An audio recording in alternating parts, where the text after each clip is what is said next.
now. There we go. Welcome back to this week's episode.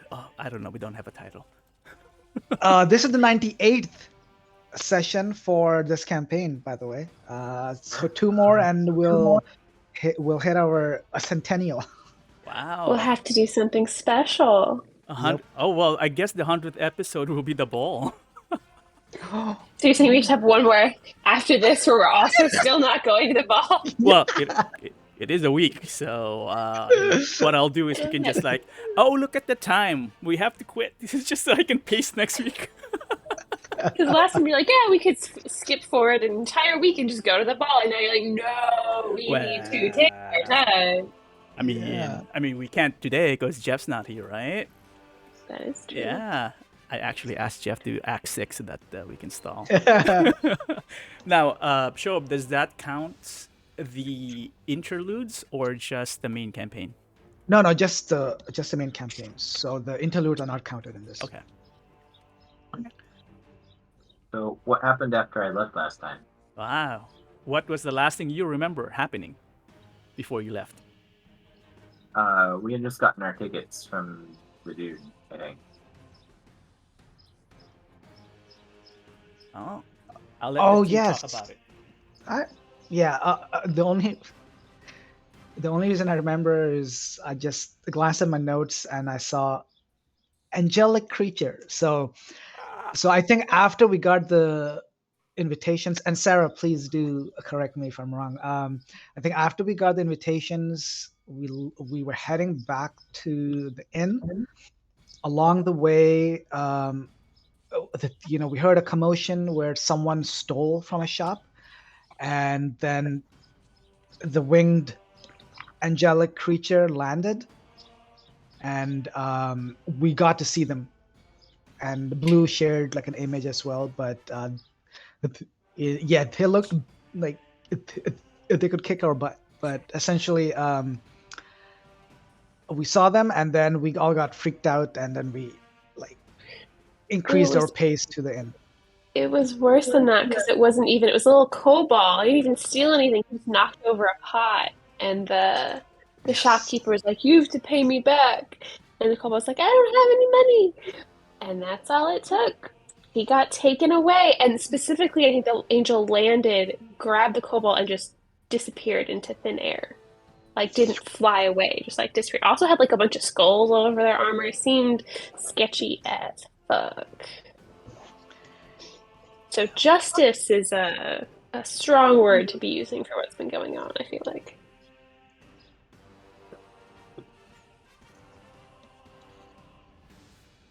I think that's it. Yeah, I think that was it. There might be some information that Cathamil was not privy to because she left the luxury earlier than you did. There was one thing important that Arhin told you all. Oh, we need to bring something valuable as a gift, right? Or was there something else? I think it was the gift, right? Yep. Gift. Need to bring who a gift? The king. Oh yeah, King Z. I presume the person just sort of informed you that was normal procedure or something to bring a gift. Yeah. And we each have to bring him one, not as a party. Oh yeah? Yeah. No! Oh my god. That was the problem. What kingly gifts do we have laying around? Was there a recommended price range? I like how you think, Catherine. Maybe you should go ask him because we did not ask that. And that seems like relevant information. I think you did. Mm-hmm. Oh, it was 1 or 2 platinum was sort of the high end, right? No, I think if I could be totally wrong, and if so, I may not be consistent. If someone fact checks me with the recording, but I believe if Aaron didn't mention it, he would have said something. Well, it will depend on what you think would be a kingly gift present for royalty. Which is not helpful. Because someone said something about I think because I remember saying something about like if you had a dragon's head, that would be a good gift or something like that. Yes, he said if we had one of the heads from Tiamat, it would be good. I guess we could go try and kill a dragon in this week that we have. But then who would present it? That's Somebody also presents one. the head. Somebody presents 4 a pieces. foot. Somebody presents a tail. You know, let's just chop it up and give it to him in 4 parts. A dragon in 4 parts.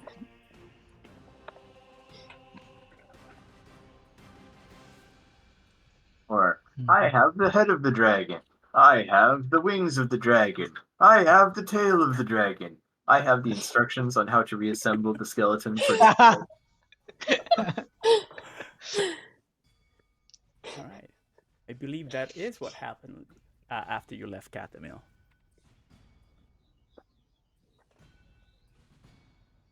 That seems like I feel like most of the people attending this ball are not bringing kingly gifts. I mean, I feel like most people attending have a lot of money. Yeah, but like a dragon head, that's like these people can't slay dragons. I mean, we have some dragon bits, right? I think we have like some bones and I have some dragon parts. I have scales and spines and talons.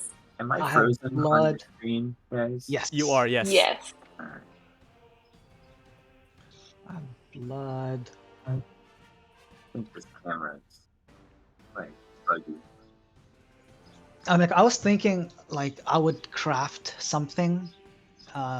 Because I mean, I was thinking I would still continue to use that, that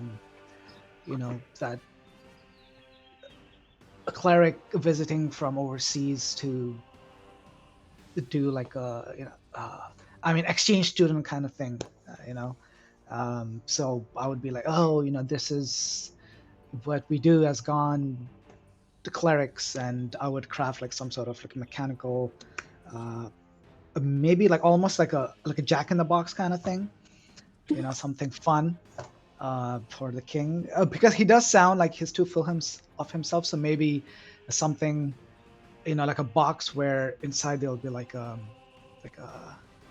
jack, but it'll be like a king, like he'll have like a little like a crown on his head and something like that. So it'll just be like a fun little thing. I mean, I don't expect someone in the fantasy world to have that, so I don't know if it'll make something for a fun gift. But something mechanical is what I was thinking. But yeah, I don't know what. I would say as long as it's like unique, it's not something you could find in any shop you walked into. Like, Yeah. I think that has a sort of, aura to it if it's something that maybe he'd never seen before. How often do these balls happen?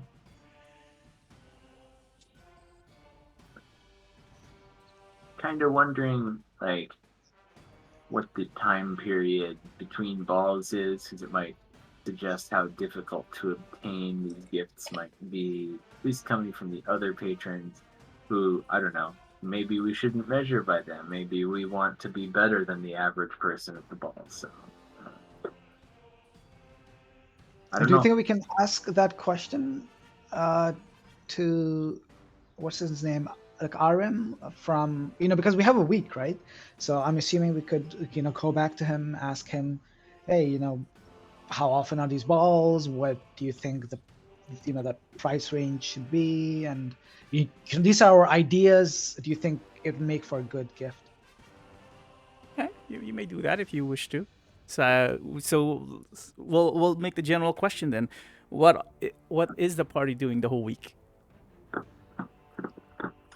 Trying to figure out the gift situation. Maybe we should go on an adventure for loot and some special loot items that we can then use as gifts. Well, it may also be a good time to kind of review what have you learned in the last session aside from the party. What else happened last week, or in the double session? Ooh, Ah, lots of political intrigue. the mother maggot situation, right? The dude who disappeared 10 years ago, whose name starts with B, and I can't remember. A Bartrand? No, not Bartrand. A Balakard. Valakard. Yes. Father, whatever it is, whose Roach, entire yeah. congregation was destroyed. Yeah. And they were seemingly innocent. I Makes don't me recall. wonder about all the people that he hung. It Yeah. was Valakard. I had that Yeah, I was interested. What did you have, Max? I had Valakard. Oh, Valakard. Nice. It's a B. Cousin of basically. Valakos. Yeah.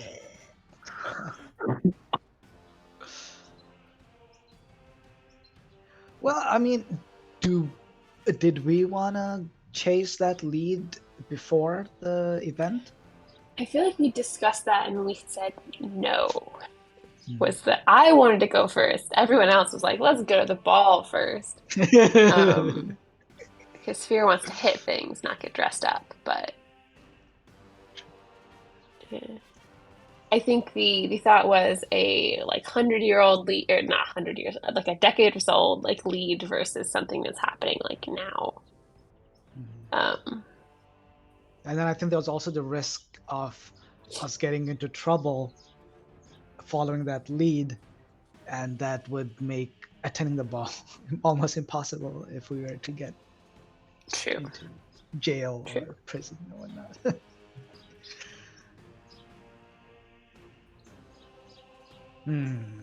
Interesting.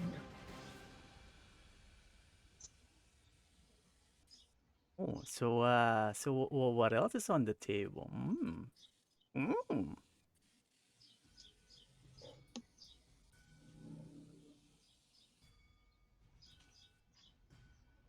Wow. Okay. So I guess Yeah, nothing I guess else. we I need. guess we take a break.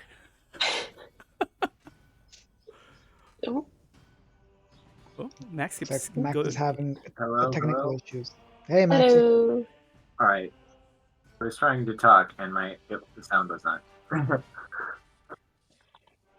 I feel like you guys all sort of presented yourselves as big buff adventurers in your self descriptions to get these tickets.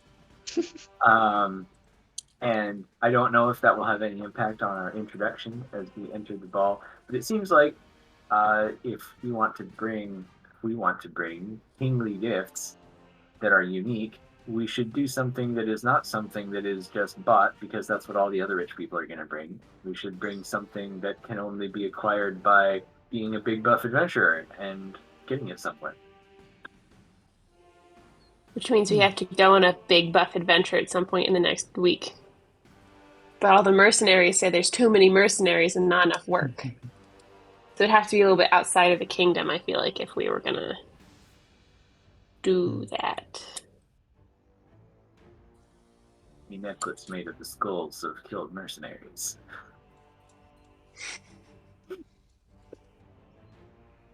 Because, I mean, that does seem like the best option. I mean, Valakos can make something. Saphira maybe has something that's okay, but, like, you know, that leaves us 2 gifts short. So I get them from somewhere. But I don't know, for most of our adventures, if we end up with loot that would be considered kingly, we just end up with a bunch of random stuff. That'll be interesting too. We went to Goodwill. What if we made something with our the fruits of our foraging? Do we even have enough? Do we have enough stuff right now? We have forged a little, but we have a couple things. I think most of that stuff's like potions, though. Yeah, I don't know. See, I think okay. I think what Saphira has, those scales, maybe a few scales could become a very like a unique present, right, to the king, because from what we have heard, this kingdom hasn't seen a dragons in a very long time, right? Like the last one they talked about was probably Ilthane, because they did talk about a black dragon. So, and she's everywhere. That little piece of work. So I think scales would be good if it presented, with the little blurb of a speech, like, something like, we present these scales to you from the white dragon Aratathor, blah blah blah blah blah. Who destroyed these many villages. I mean, I think it'll come out. I mean, like it'll stand out, right? Make So a I little think we history have one gift presentation. right there. Yeah, there you go. Yeah, exactly. So I think that is a worthy gift for a king, I think. So that is one for sure. Now we just need to figure out three.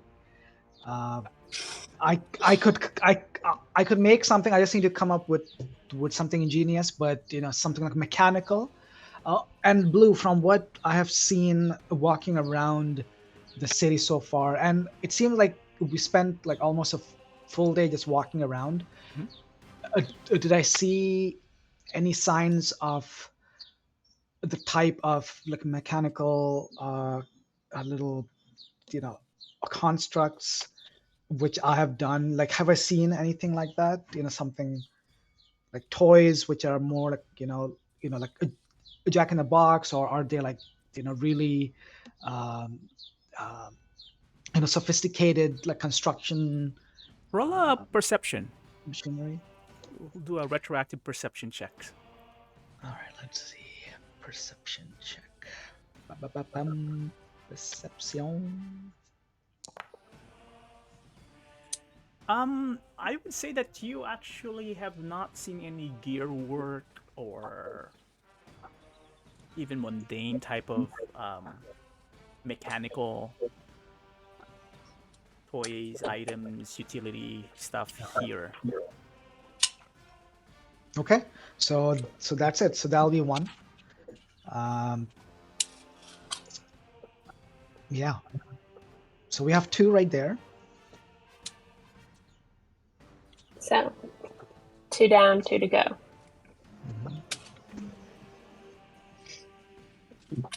Can we send for anything to have it teleported to us? Any Tiamat artifacts or anything? It was like, can you please? Can you courier overnight this- us some cool shit? FedEx. Oh, love it. I mean, I assumed there was all sorts of weird stuff that was collected when we killed Tiamat. Maybe some of that. You did not kill Tiamat. Vanquished. Sent back the other plane. You don't remember what happened to Tiamat? How did you guys defeat Tiamat?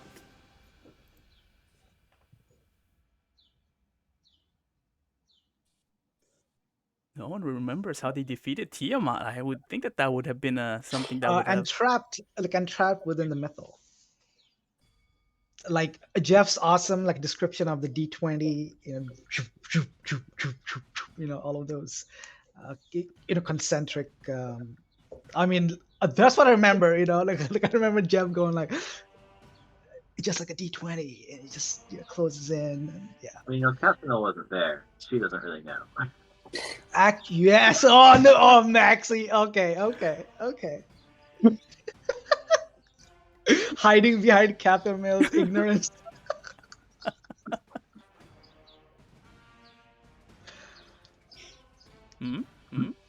But we did get a lot of stuff from the Horde. But there's nothing like that stands out like, oh, this is from the Horde of the Queen of Dragons. It's like, I think we got like gems. Some of us got some like magical items, but I don't think we want to part with those magical items. I also don't know if any of them are really that impressive. I don't know. They don't seem like flashy or showy. They're just kind of there. Yeah. I feel like it could be something like, a scale, a toenail, whatever, right? But then you just bring it to an artisan who, in case, gilds it and puts it on a fancy frame, and you're like, look at this thing. It's super fancy, and it's from this mythical creature that none of you have ever seen. And I feel like that would be like about the level of specialness that I perceive kind of wafting off of this administration anyway. So Yeah. I feel like it just needs to seem special because there was this whole thing of like there's actually too many tickets, like, but he wants the ball to be this like special exclusive thing, but like people don't actually seem that interested in going. So I feel like as long as it looks cool and sounds impressive, like it feels a lot about being showy and like the facade of things. we need a So gift that looks that's like, big and showy, but actually kind of a shitty gift.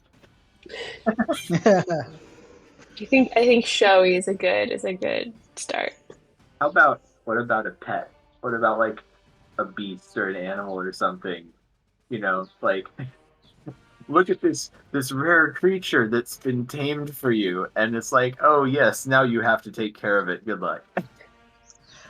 Actually, historically, I mean, not even in this fantasy world, but historically, you know, kings and people of that 1% love to collect exotic animals, right? So yeah. I mean, if we could capture one, I don't know what would be considered exotic, like in where we are, in the border kingdoms, but that's not a bad idea.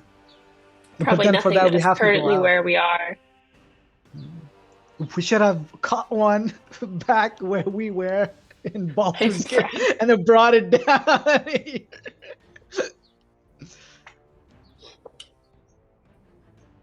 But who knew that you needed a gift, right? Yeah, that's true. I mean, we Who didn't knew even we know were at even all. going to a ball? If you were going to a ball. Why not? Because you said Sophia didn't want to go to a ball, so I mean, I guess she would rather fight things, so she'll go along with what everyone else thinks is best. I guess next time we go adventuring, we need to bring just an extra wagon full of rare gifts.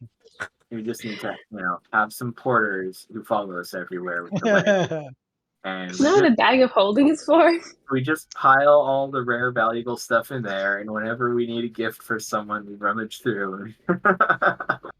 you know what, Max? What you guys need to do is create some warehouses around the globe, so that when people order, it'll be available for overnight delivery. Wait, Blue, are we on a circular planet? Who knows? Who knows? No one knows. So far, it looks really flat. So far, no one has documented what the world looks like. So who knows?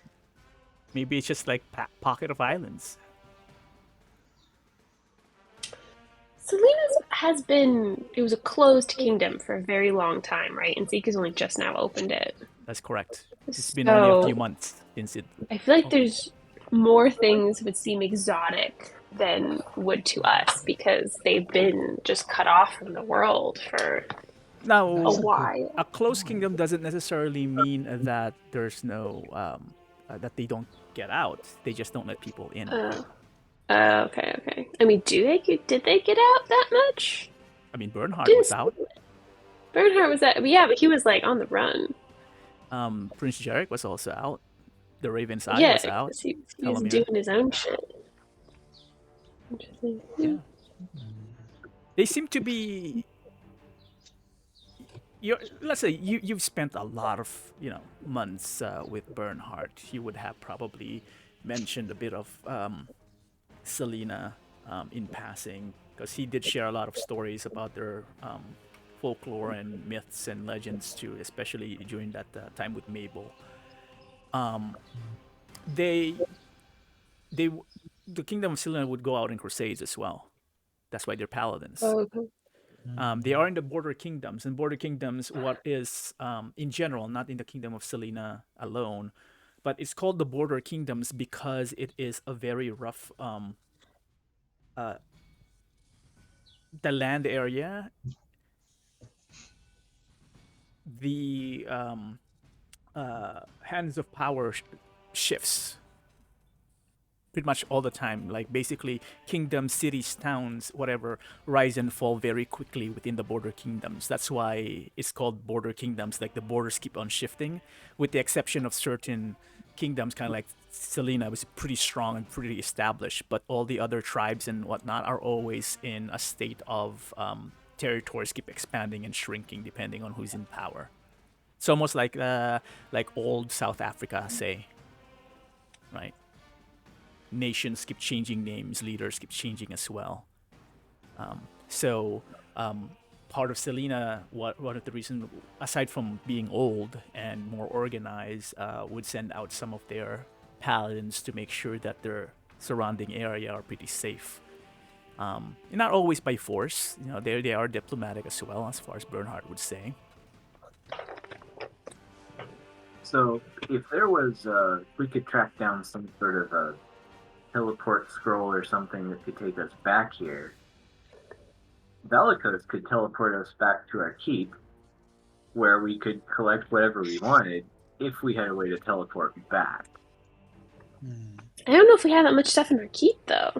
Yeah, I don't know either, but it might be a place where we could pick something up more exotic for these people.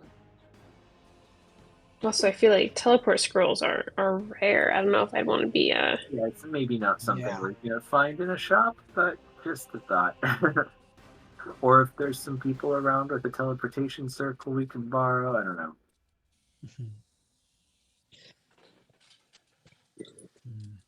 Well, we need to come up with 2 gifts from somewhere. Okay, I might have a third. I have an ivory drinking horn, which is worth 250 gold.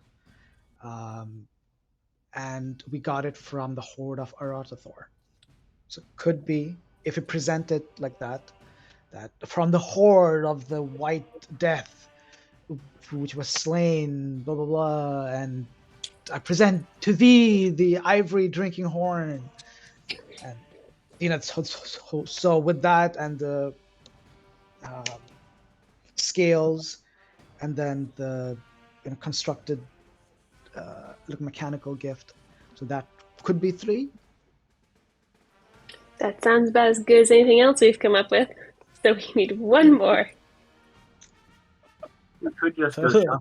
I mean, we could wander the city and walk into any interesting shops we see. Which also reminds me, Valakos, or sure, rather on the messenger, you want to pick that up as well, that idea, or because you have a week? Yes, I definitely want to do that, especially because from what you did mention, right, that Zeke was allowing all sorts of religions to open temples. So I think I would love to see if maybe they have some sort of tax breaks or something with their offering. So I wanted to see if I could rent a small place, or even purchase a little corner somewhere where I could start establishing a little shrine for Gond, which could be used as a word of recall, a sanctuary, but also I think it'd be good for this place to, it's almost like the World Fair, right? Kind of, right?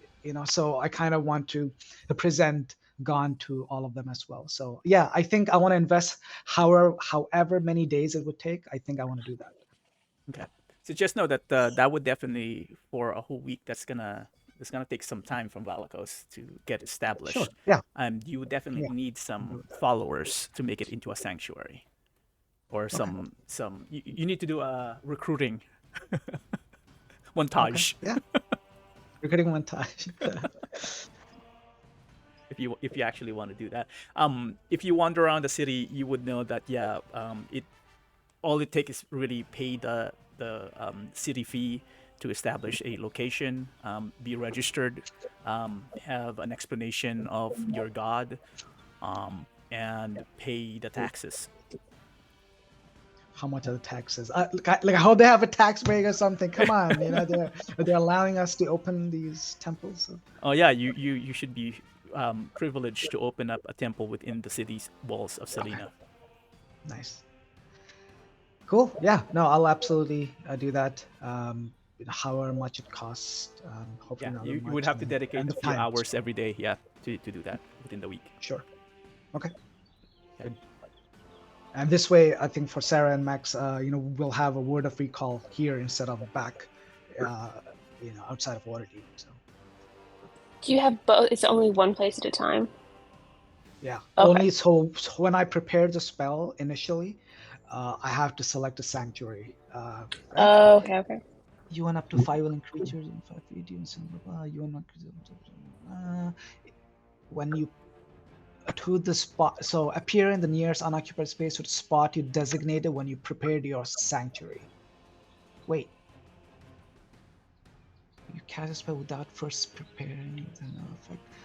So can I have multiple sanctuaries and then choose which one I want to word of recall to? Is that how it works? You're making me read it. Okay, word of recall. Because that would change things. That would give us a lot of options. So prepare sanctuaries here, there. Save points everywhere. Can actually get places. Yeah.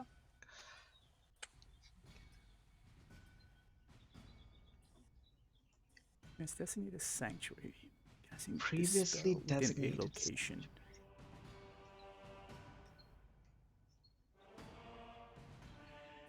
So you must designate a sanctuary so you cast the word of recall in the location you want to teleport to.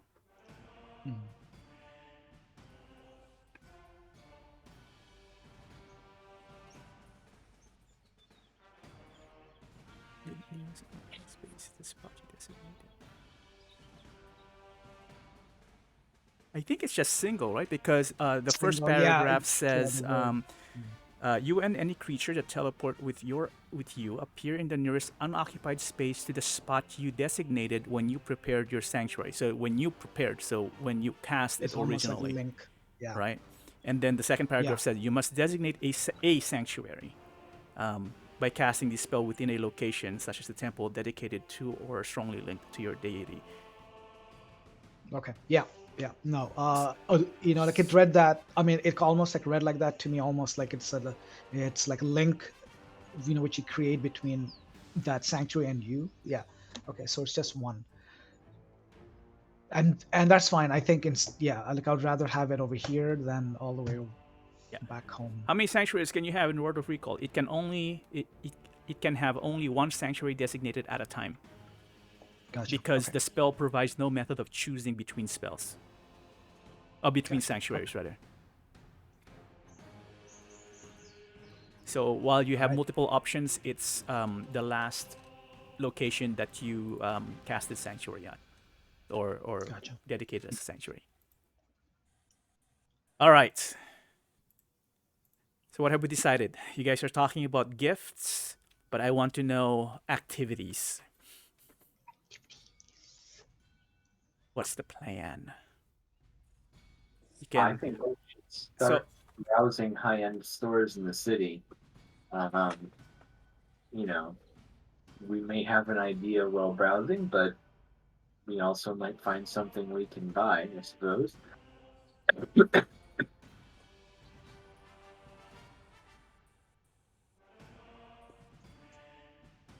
We could start wandering the city looking for things. I don't know what we're looking for we'd find in the city, unless it's some in the back room, some for the special customers only type thing.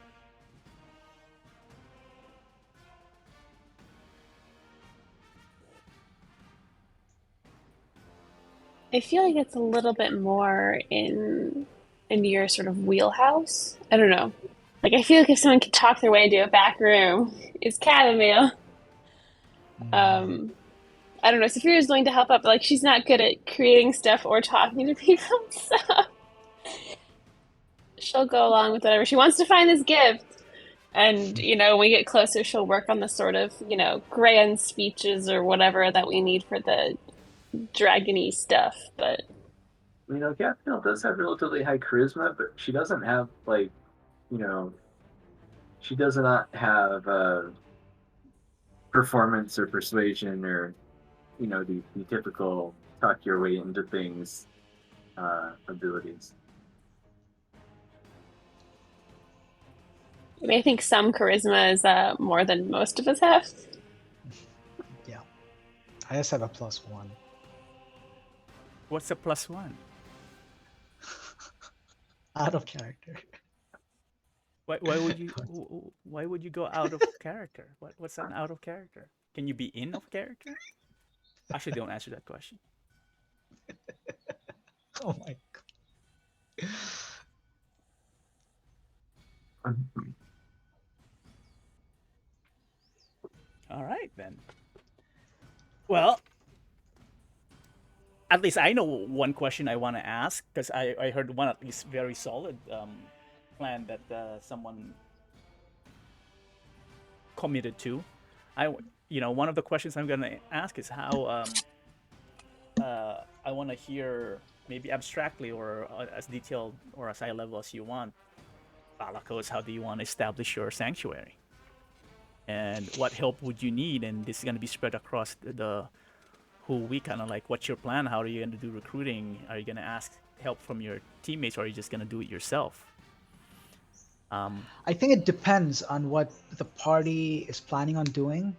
If they don't have much that they're planning on doing, then I would request their assistance and recruitment. Yeah.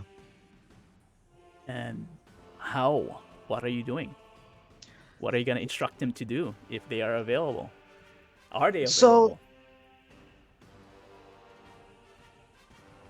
So in terms of what I would do, so I think I kind of do it in stages, right? So maybe the first day it'd be like handing out cards to people, Where are you getting the cards? What are you printing? Have you? Yeah. Sorry. Like I would. Yeah. So essentially, the purpose is to spread the word. So what I would do is I would get a few parchment, and I would just maybe write a few lines on there saying, the Temple of God, the god of holy crap. You don't even know to remember. Oh no, I do, but I'm trying to remember exactly what he does. But it's kind of like the god of ingenuity, the god of I almost want to say creation, but I don't want to say creation because it's not really creation, but it's like ingenious creation, like handiwork and construction. So I'll basically go to Wikipedia and I'll type in on and I'd find out what he does. But essentially, yeah, just a very basic, just a god of this, and how. So focusing on the difference between Gond and all of the other gods, because he's quite different than the other gods. He doesn't necessarily ask for worship directly towards him. His worshiping him is through creation, is through the study of mechanics and how things interact with each other, right? So when you create something with your own hands, then you're in turn worshiping him. So something like that. I'll just explain the difference so that people will be like, okay, that's different. Okay, I don't like the other god, so maybe let me give this god a try. You putting this all in a card, or are you? So I would give a summary of what I just said on a parchment. I would write different drafts, and then I'd pick and summarize it, and then I would copy that down into several, maybe a dozen if I can. And then if if my party members are available, I would ask them to just copy it down, and so we can increase the number of parchment we have. and then spread it around. So that would be the first day of activity. What Is what I'm language are thinking. you writing this in? Sure, Cathano So has an idea. Or finish. yeah, yeah, no, please go ahead. Like I'm interested. I think you should take one of your holy texts from Gond, and we should arrange a book reading in a local bookstore. So we can put up flyers, and we can maybe do this regularly, like, at different bookstores around the city. This can be how you get your followers, is you do readings from your holy texts, and then you talk to people afterwards. And also, Cathamil is kind of a person about books. So this is also an opportunity for us to scope out bookstores and maybe look for rare texts that could be kingly gifts. And maybe rare text which have information on some, a lake which you were looking for. Also that. Maps even. Yeah. Maps. Oh wait, no one knows the reference. Never mind. That made me sad. I suddenly missed Oh. Nilsson. Oh. It was a game that we used to play. Maps. Give me a second. That gave me an idea here.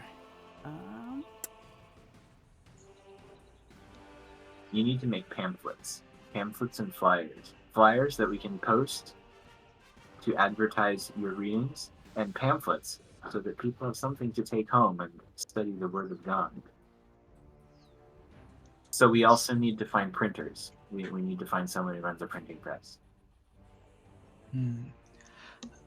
How about this? Instead of a parchment to send them home with, maybe what we do as part of the reading is almost like an arts and crafts class, So we give them a few, maybe like pieces of wood or, just some little, how should I say this?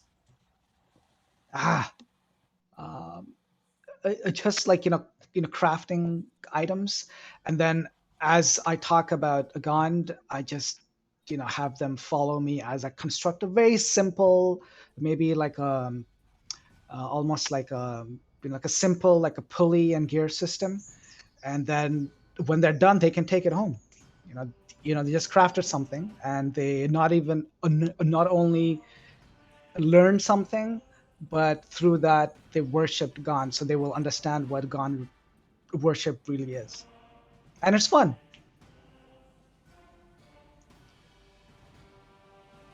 I think it's a pretty good idea. You should set up your temple of Gond. It should be like a little hidden little temple in a back alley in the industrial part of town. Yes, that's not a bad idea. Yeah.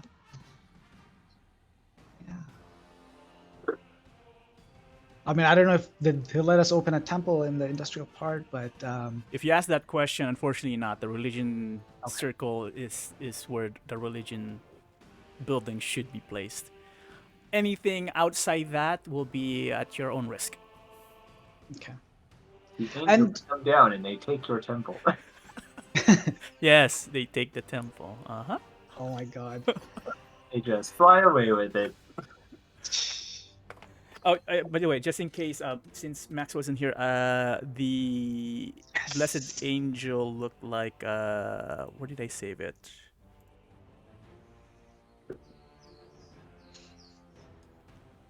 Like this, when they landed, and took the terrible criminal away. So they are humans in some kind of armor With wings. with wings. Wait, this. I don't know if they're humans. My interpretation of something. this drawing is that this person appears to be a person, and Humanoid. Yep, looks humanoid, angelic. The voice was kind of like celestial in tone, kind of like echoey. Oh, they're celestials. Or not celestials, but yeah, celestial. Well, right? I was gonna say it's a race. Who did I? Wait, did Catherine see this? I think Cathamil actually left the luxury earlier, so only the group saw it. Not Catham wasn't in that group. All right, I was gonna ask if we can roll something. All right. Raising my eyebrows. Oh, wow. Coinky dinky. Lore drop. Come on, lore drop incoming. Oh, actually, you know what I would do? Since the party did mention, how would you guys have described it to Cathemil? Because you were filling her in earlier of what you saw, the event. What would be the in character type of what's the scene like, and how detailed did you go into? Because I know I don't know if Sarah was the one explaining about the kobold, it was Saphira type of thing, and I don't know how in character versus out of character the blessed angel was described.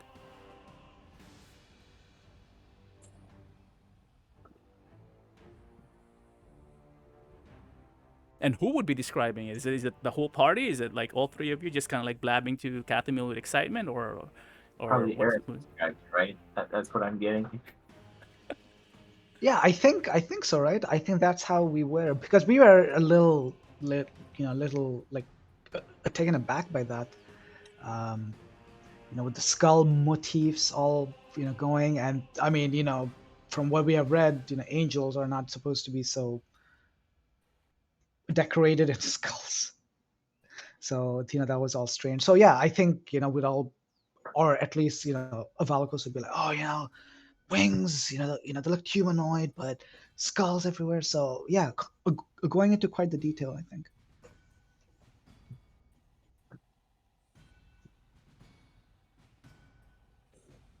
just check something here? Oops. I am in the wrong. Sounds like Captain Mill's backstory, Sarah. Oh shit! Not sure about that. Just the impression I got by how Blue and Captain Mill were reacting to that. So that'll be cool. If there's some. Cathemil, why don't you roll me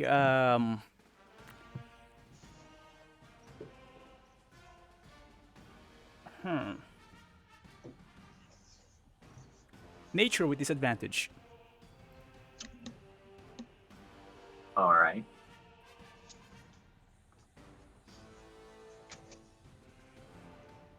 Yeah, it's gonna be difficult because you weren't there. It's not firsthand. It was definitely difficult.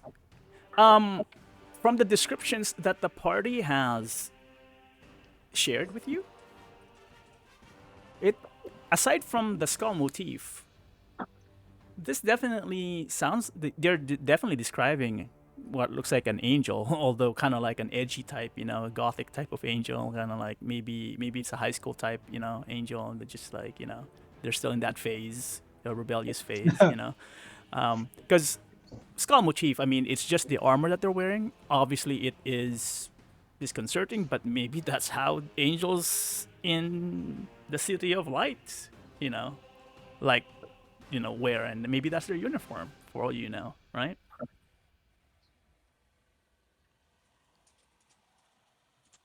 I mean, they sound like whether or not the rules are draconian, it seems like there is justice, so that fits within the realm of being lawful.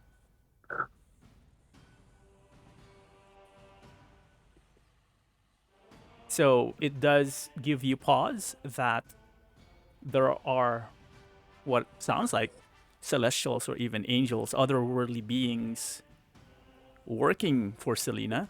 That is interesting. Usually they don't serve a kingdom unless it's a godly kingdom, like it's like a, which you haven't been to or seen one. They're just stuff of legends, right? So this is definitely very, I mean, you were already, I wouldn't say careful, you were already cautious knowing that there were blessed angels watching over Selena. But now that your friends have firsthand seen one of them, it is definitely no longer a rumor. They do exist, and from their explanation, fits within what you have pictured in your mind. All right. So take that however you will. I mean, you also know that if you really, since your party has seen one, if you really want to see one firsthand as well, you know what to do.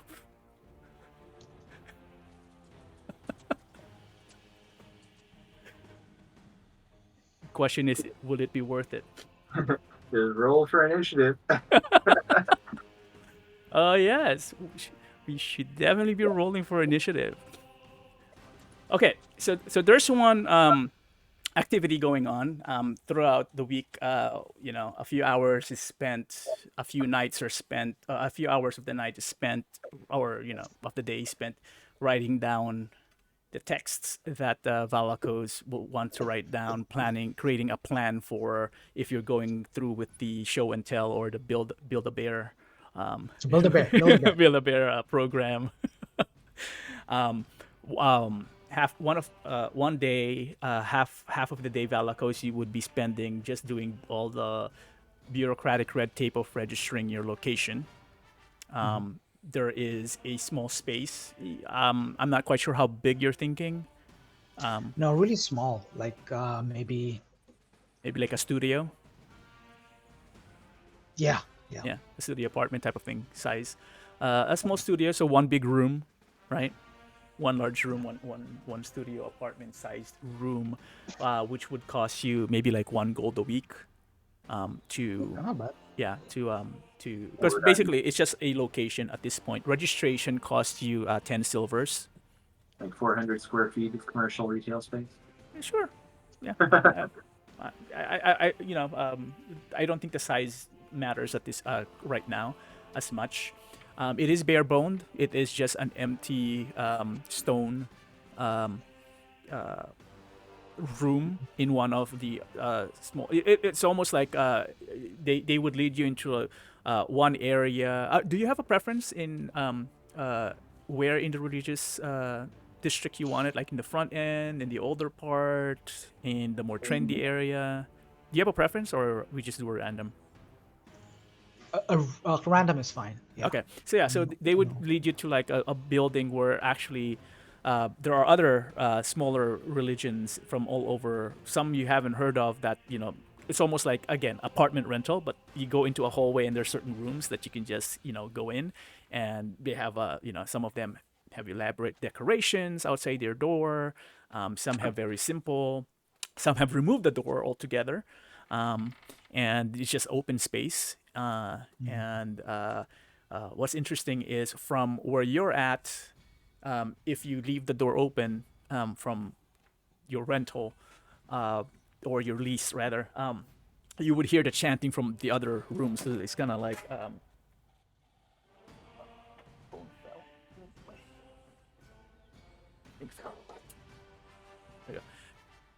You hear the chanting and the practices of the other religions outside without the door, so it kind of like echoes to this area.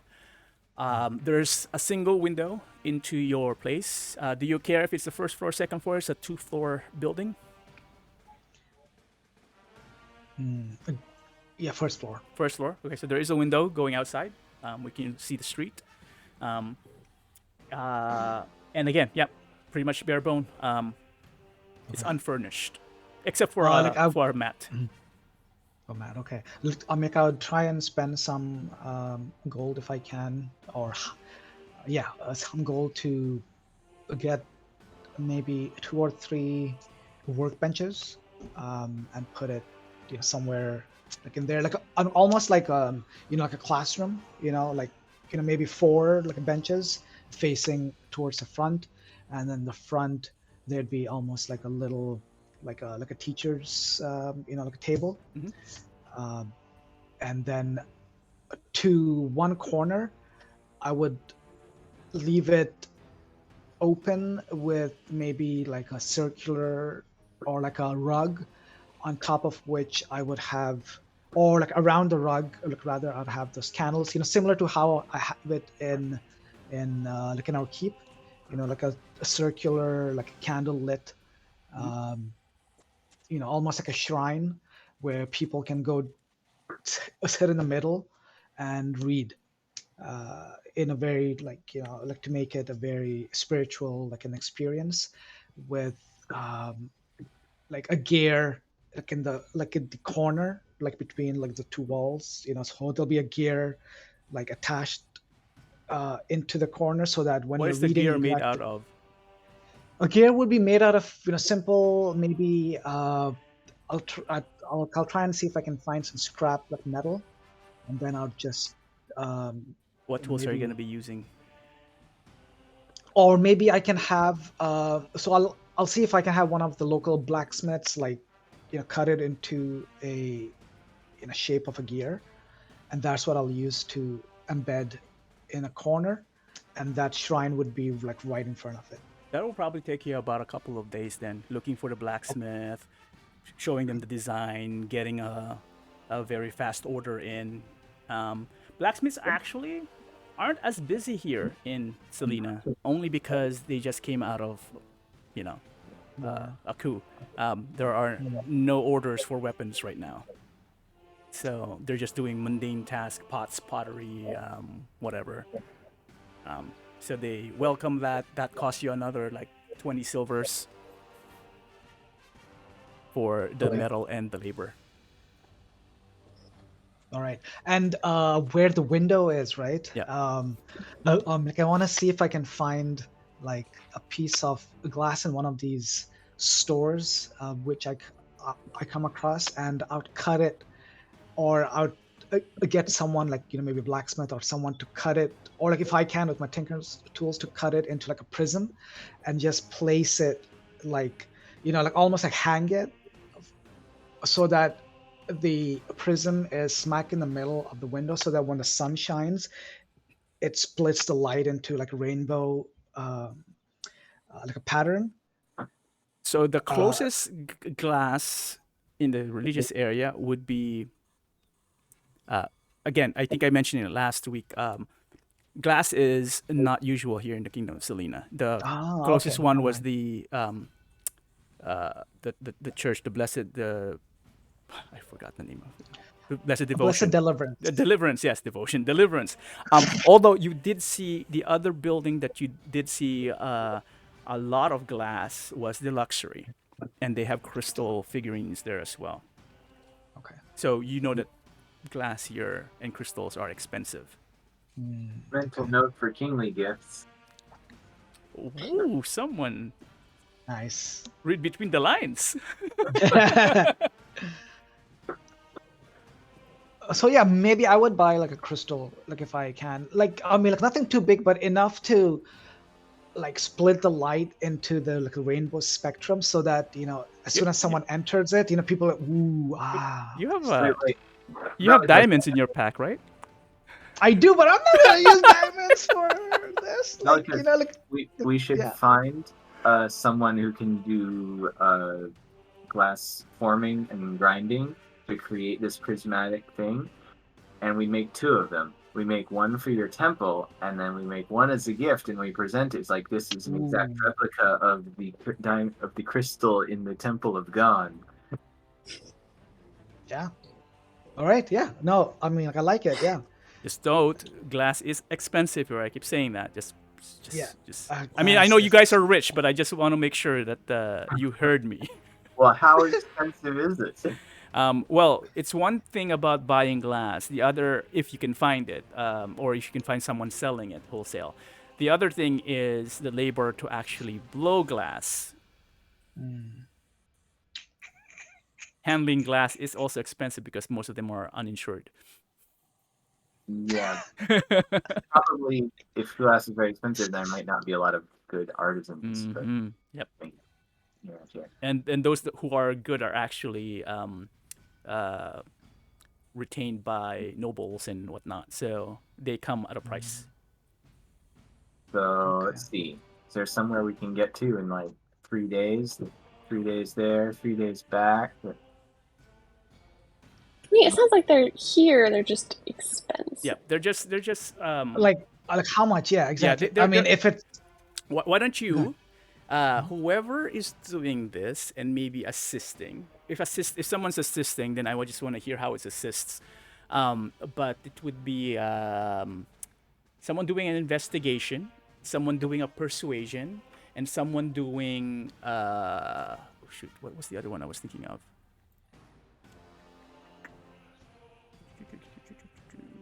Persuasion. Let's do that first. Someone doing an investigation and then a persuasion.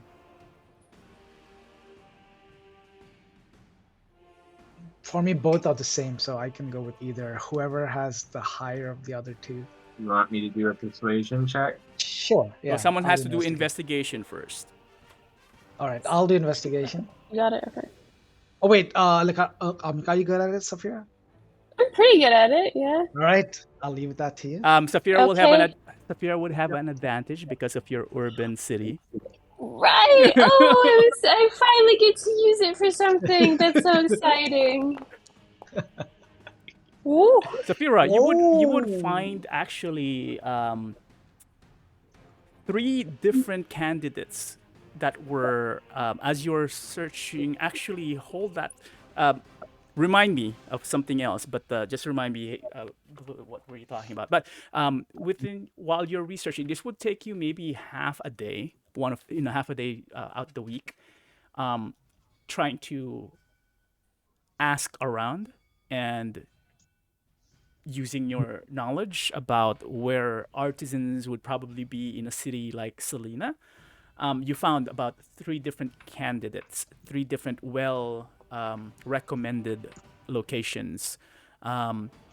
They vary by price and the quality, but from what you have heard, the quality is more than passable.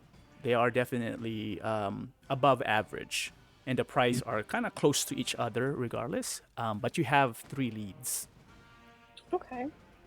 so it's Cool. pretty good. Yep. And you have the locations as well. Then I'll point them out to Valakos if he wants to go scope them out. Yeah. So Valakos, you would note that one of them, actually no, all 3 of them are family run. They've been doing this for a long time, and 2 of them have served, or rather have delivered, their art to the royal family. The generations of the royal family passed down. One of them just a high-level nobility, or noble rather, who basically is a private retainer for that noble, and if he has specific requests, he does custom work. Okay, and so just thinking about this, right? Let me see. Okay, so I would go into oh wait, hold on. So what am I trying to achieve? I need 2, right? I'm looking for 2. All right, so I'll go into one of these shops, or so I can go into any 3, or You can go is to there all 3 if you one want. specific? Yeah. Yeah, so I'll go to all 3, It just but takes essentially time. my You're just message. basically spending time right now. It's not Yeah. like you go to one and then it closes off. You can always, it's a store. Okay. Yeah. Yeah, so essentially what I'm trying to find is small enough, like a crystal or glass, which can easily be, or if they can easily be carved or shaved off to form like a prism shape. And I'm trying to find as many as I can for a decent budget. Okay. What's the budget? What's your decent budget? I'm willing to spend up to, say, a 10 platinum. Okay. You would approach with that price, and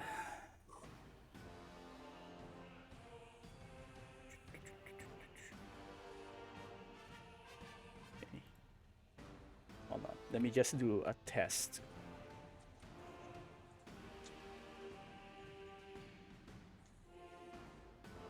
Does that show up? No. Nothing. I just saw the dice with question marks all over it, Oh, but did not see it. I'm. Oh wait, that went to Safira. Sorry. I'm just trying to see if it still shows up because last time you guys told me that it was showing up. Yeah, last time it did. How about that one? Same, just the Dice. dice with the question marks. Perfect. Okay. Hmm. So then I'm gonna do this.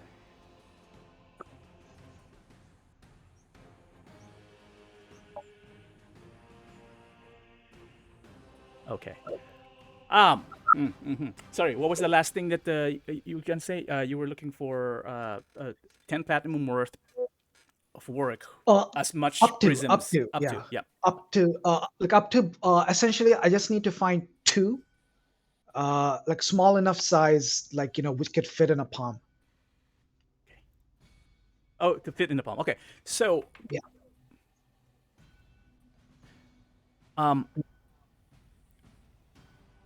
Actually, just to get to the point. 2 of them, 2 of the 3, were able to create prisms. So it's not usually, it's too simple for what they usually do. But at the same time, it's also depending on how distinct the prism you're trying to create. Because a prism is just a shape, right? It's just the quality of the crystal and how it refracts the light, how good you want it to be. Originally, one of them would balk at you because it's too simple for what they do. One of them at first was kind of like surprised because he thought you were asking for a small statue, which is kind of like harder to make very detailed art out of crystals when it's small. Larger is actually easier, right? But when you said it was actually just a prism to their eyes, they would say like, well, if you're gonna spend that much, it would cost you about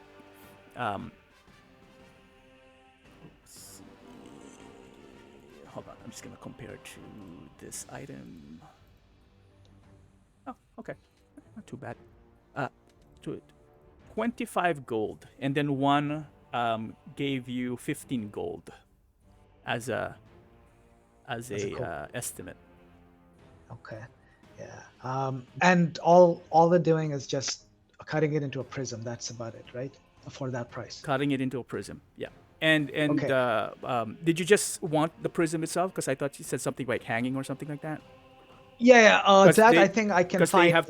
they have to bore a hole basically through glass. Blue's thinking about this like intent. Okay, good. Yeah. Okay. Cool. Do you know what? Valakos is that type who would actually describe it all. So he would describe what he's trying to do.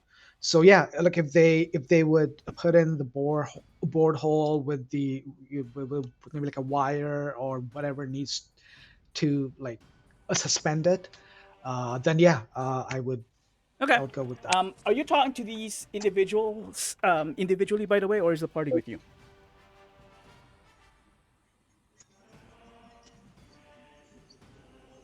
It's up to you, Valakos. I mean, I would take whoever wants to join with me, but I don't want to impose on anyone, like unless someone else has like other things to do. So I'll just say, hey, I'm going over to check it out. Like anyone wants to join, feel free. I'd imagine Saphira probably is the one who took you there, since she's the one who found them. So Yes, that's probably fair. there. So yeah. Okay, so the question would be Cathamil. I don't know if Cathamil has any particular. Yep, that's why I'm asking. So she might take the time to go check out bookstores. Okay, so Cathamil will go to bookstores. Okay, cool.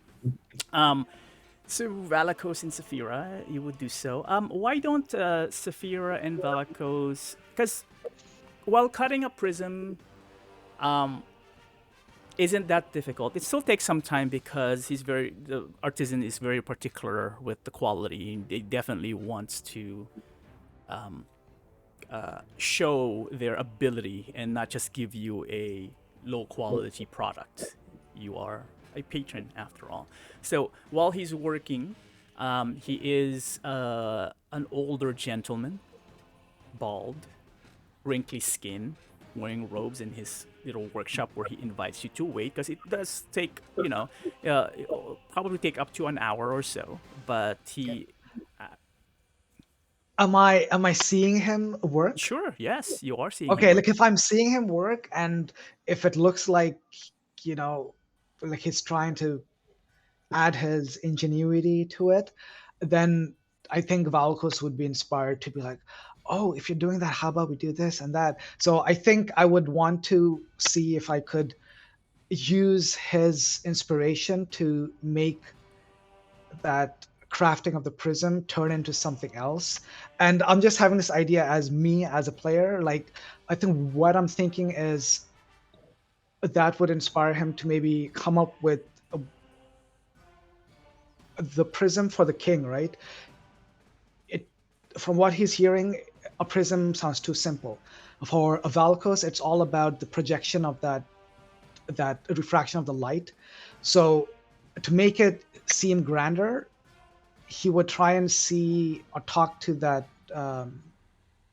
craftsman and see if they have like mirrors, which they can put at certain angles, and then he'll try and see if he can bounce light off of them into the prism, and then maybe like have it a projected light like from it above, so it almost like encompasses the entire ceiling. So he'll try to almost like a mobile, but that like creates like a projection on the ceiling. I was gonna say something like that. I was actually gonna say it's a reverse disco ball.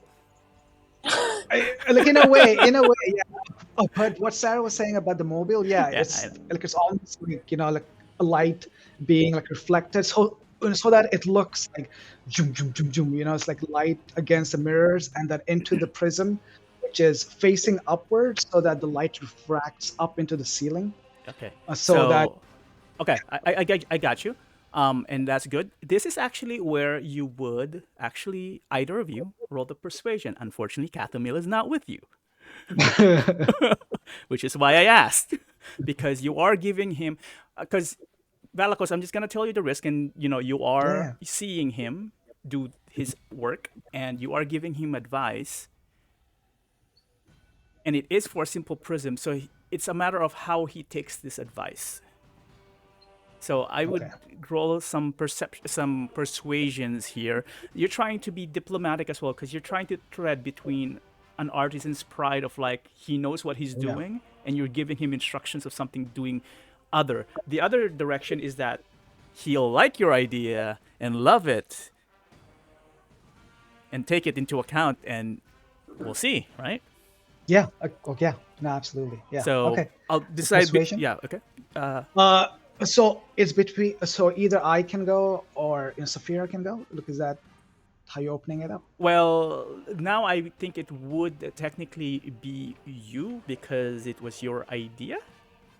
Originally, I was gonna open it up to the whoever was with you. Because I'm just a +1. That's the same thing I have. Oh, okay. I'm not telling you what the DC is, so who knows? All right. I like the idea. Maybe I'm the artisan, Maybe just be cute and enthusiastic about it, Artists love when you get excited about their work. That's true. All right, here goes.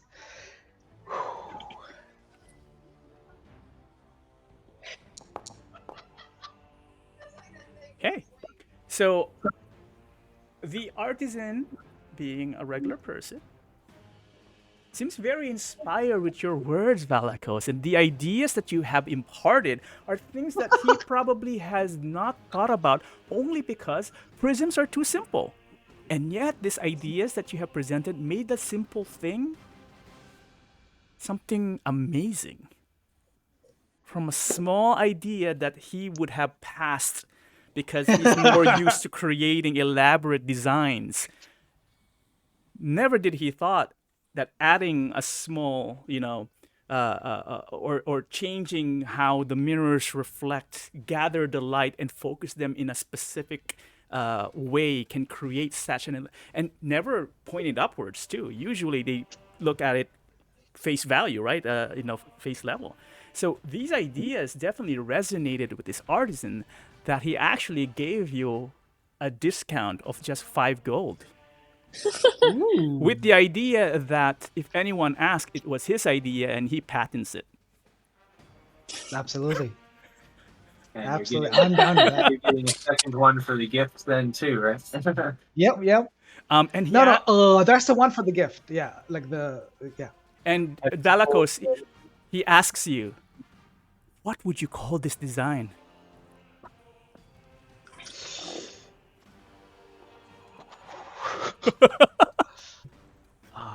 Because this is perfect for the kingdom of light. Oh yes. Oh, this is good. This is good. Hold on. Hold on. Hold on. Look, I want to have the Dear, word Z. dear Chat GPT. um. So.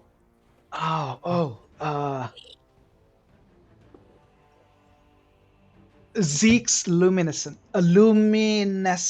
Okay, you better put that down. You better take notes in case I forget. And that's what I'm going to present to Zeke. Well, To you don't have to King tell me Zeke. that, but just take note of that. Alright. He would not be able to do it the first try. So there'll be so let's say I said an hour. It'd probably take you now a couple of hours to kind of like perfect it to his liking. There will be a couple of failures. The refraction isn't working properly. There's some misalignment. He would break some glass, things like that. So there's a trial and error. But he would learn very quickly from his mistakes and show you kind of like the different prototypes until you end up with a design that actually works to your specification.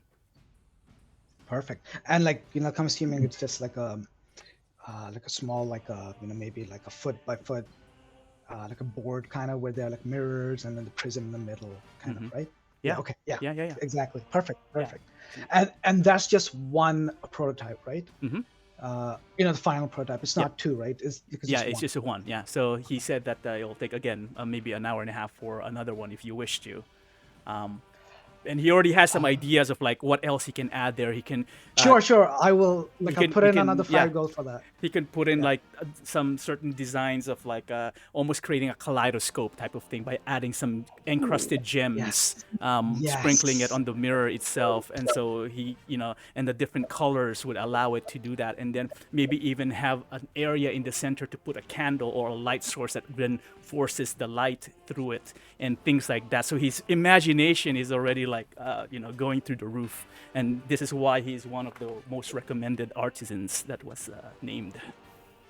Have you told the artisan that you're going to use the extra as a gift to the king? Would I have? No, I don't think I would have. I mean, do you want to? Because if he knows that it's going to be presented to the king and possibly with his name attached to it.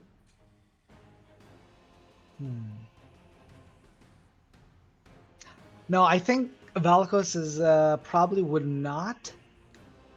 Yeah. No, I mean, I wouldn't tell him that because we want to take credit for it, So. I mean, I'll just say like it's for. I mean, if he asks, like it's just for the temple. Okay. But I would take his name down as well, so that like I know who he is, and then when we present it to the king, then I can mention that it is by the labor of such and such craftsman.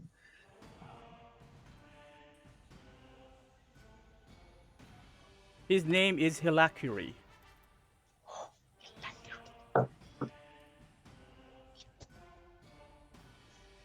He is 73 years old, human years. Old and wrinkled. And yet his hands are very steady. And then I would like two of you who are there to roll charisma checks for me, please. How unfortunate that Katamil is not here, but we deal. I know when we need charisma the most. Oh God. Oh. Okay. The artisan would definitely compliment Saphira on your beautiful scales.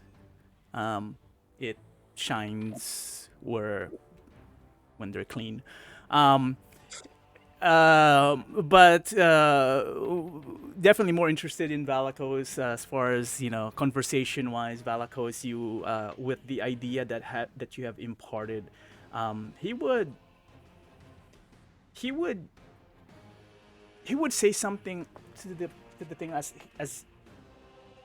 he finished the first prototype, right, the simple one, and now he's putting his own designs of like the second one that you want to build, or that he's adding his flair on it with the gems and whatnot, and he would say something like, even the custom orders from the noble family. In my years, I don't know why they haven't even thought of these ideas before. It definitely great, and I know they're.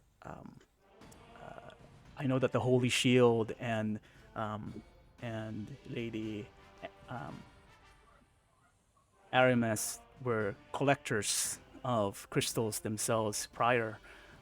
It would have been, I'm pretty sure they would have admired this invention of yours, Lord Valakos. That's good to know. I'm curious. So were they into the same type of crystals, or like are we talking like some other level of crystals Yeah. from not the regular ones? Yeah, most of them, strangely enough, Lady Aramis, she was more particular with depictions of figures of different. Um, what's the word I was thinking of? Kind of like if you think of like figurines, not single figurines, but kind of like an elaborate set piece type. I see. Kind And of like a diorama. kinda, yes, made of crystals. And what's interesting is, again, she's blind, and yet she likes ordering those sorts of collectibles. The Holy Shield, Lord Dude, Melikar? I can't even remember characters Yeah. now. Melizar? Yeah, Melissa, I think. Yeah, I think it's Melizar. Used to order them for more of elaborate jewelry for uh, uh, his wife, and they're more of the things that people wear, rather. So jewelry for the person. But detailed anyway. It's a combination of glass and gems, and this is where he got the idea of combining them for you, Valakos. Um, and some accents of gold filigree and filigree, whatever. Yeah, filigree. Um, uh, and things like that. So he would be sharing some of these information with you. Oh wow. Okay. Like I look to Saphira and like I give her like a nod. Like interesting. Okay. Anything else with this artisan? And then we'll jump quickly to Kathy Mills. No. Okay, so you'll be spending a few hours there, and while this is happening, Kathy Mill, you would move your own, looking for what was it again? Bookstores, I think. All right. I assume like this plan of Valakos talking in a bookstore to gain followers is still part of what we want to do. So she's looking for a bookstore that would, be the kind of place people might gather for a reading. But she's also just walking in, anywhere there's a place selling books. She's like, oh, this place looks like it sells books, and she's probably also drawn to anything that looks like it has old books and rare and interesting text. And I think those are the things that are interesting to her, but also she's looking for a thing that would be like a popular bookstore for a reading. So Sure. So go ahead and roll me an investigation check of your own.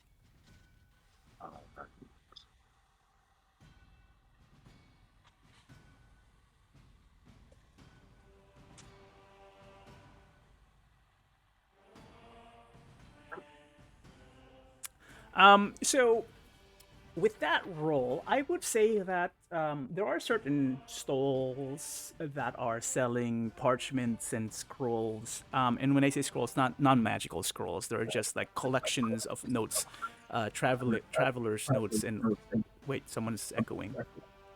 Who's echoing? Is it me? Huh? Test. Yeah, it was Max. So anyway, yeah. So parchments and I lost my train of thought. But let's just say you also found the closest type of establishment from what you've described doesn't perfectly fit what you're looking for. There it seems to be, though it seems to be a combination of certain things on your checklist. It seems to be in one of the districts there is a well-regarded bookstore. However, the bookstore here is, well, they are old texts, but not the old texts that would provide you with arcane knowledge or sorts of things like that, Cathomil. These are old texts, as in older editions of things that are used for teaching the children, like storybooks and things like that. But it's still a gathering place only because those who are maybe less of the lower middle class and lower class Selenians who can't afford expensive books would use kind of like, this is kind of like a thrift store of books. And again, the books here are the old written notes of people who went to certain classes, or Right, run-of-the-mill used bookstore. yeah, exactly that. And some people are just, they're actually copying the text so that they don't have to buy it. That's the closest one that would kind of like fit the bill of a location that has something old, has a area, enough traffic, people actually go in and do something and stay there for a while and peruse and do their thing, and does have the space. But All right. She's not necessarily looking for a bookstore that meets both requirements simultaneously. I think she is going to, go on a book quest overall. And it sounds like maybe that's a good space for recruiting followers for Gone, but maybe not the best place to go looking for a gift from King. definitely not. This is not fit for a king, according to Catherine's perception. But Well, so publicly used. All right. Well, while she's in there, she's going to go find the manager of the bookstore and say, "Hey, I have a friend who's interested in doing a religious reading for a group of people. Is that the kind of event you would host here?" Go ahead and roll me a persuasion. Oh, you actually ended up doing it anyway.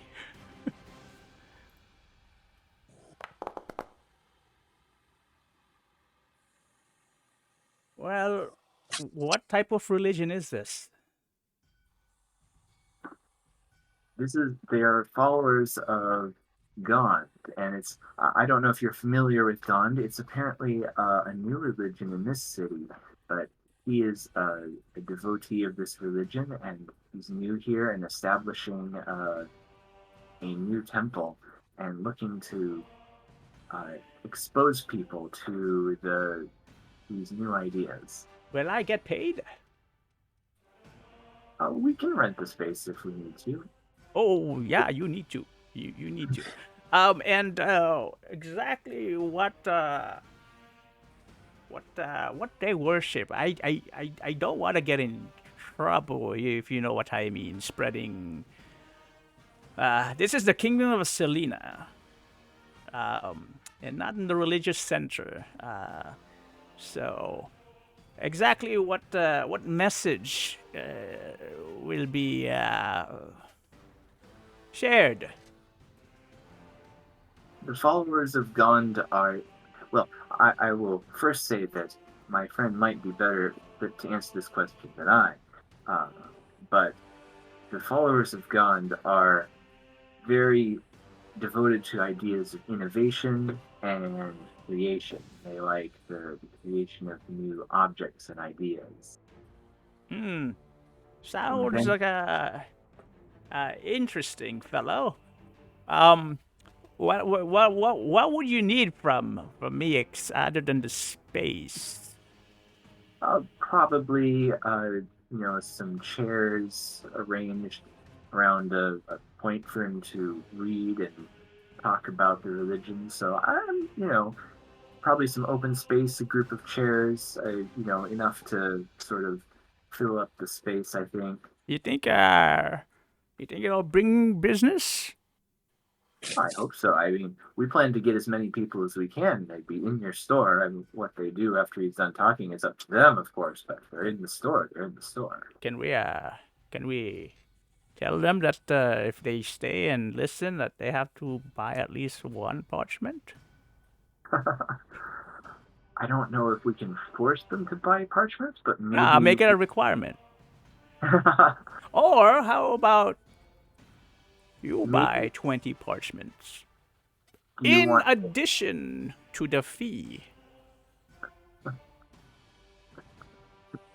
Let me talk to my friend. I think we have a couple other venues we're thinking about, so let me see if this would work for him. But Okay, 10 parchments and the fee.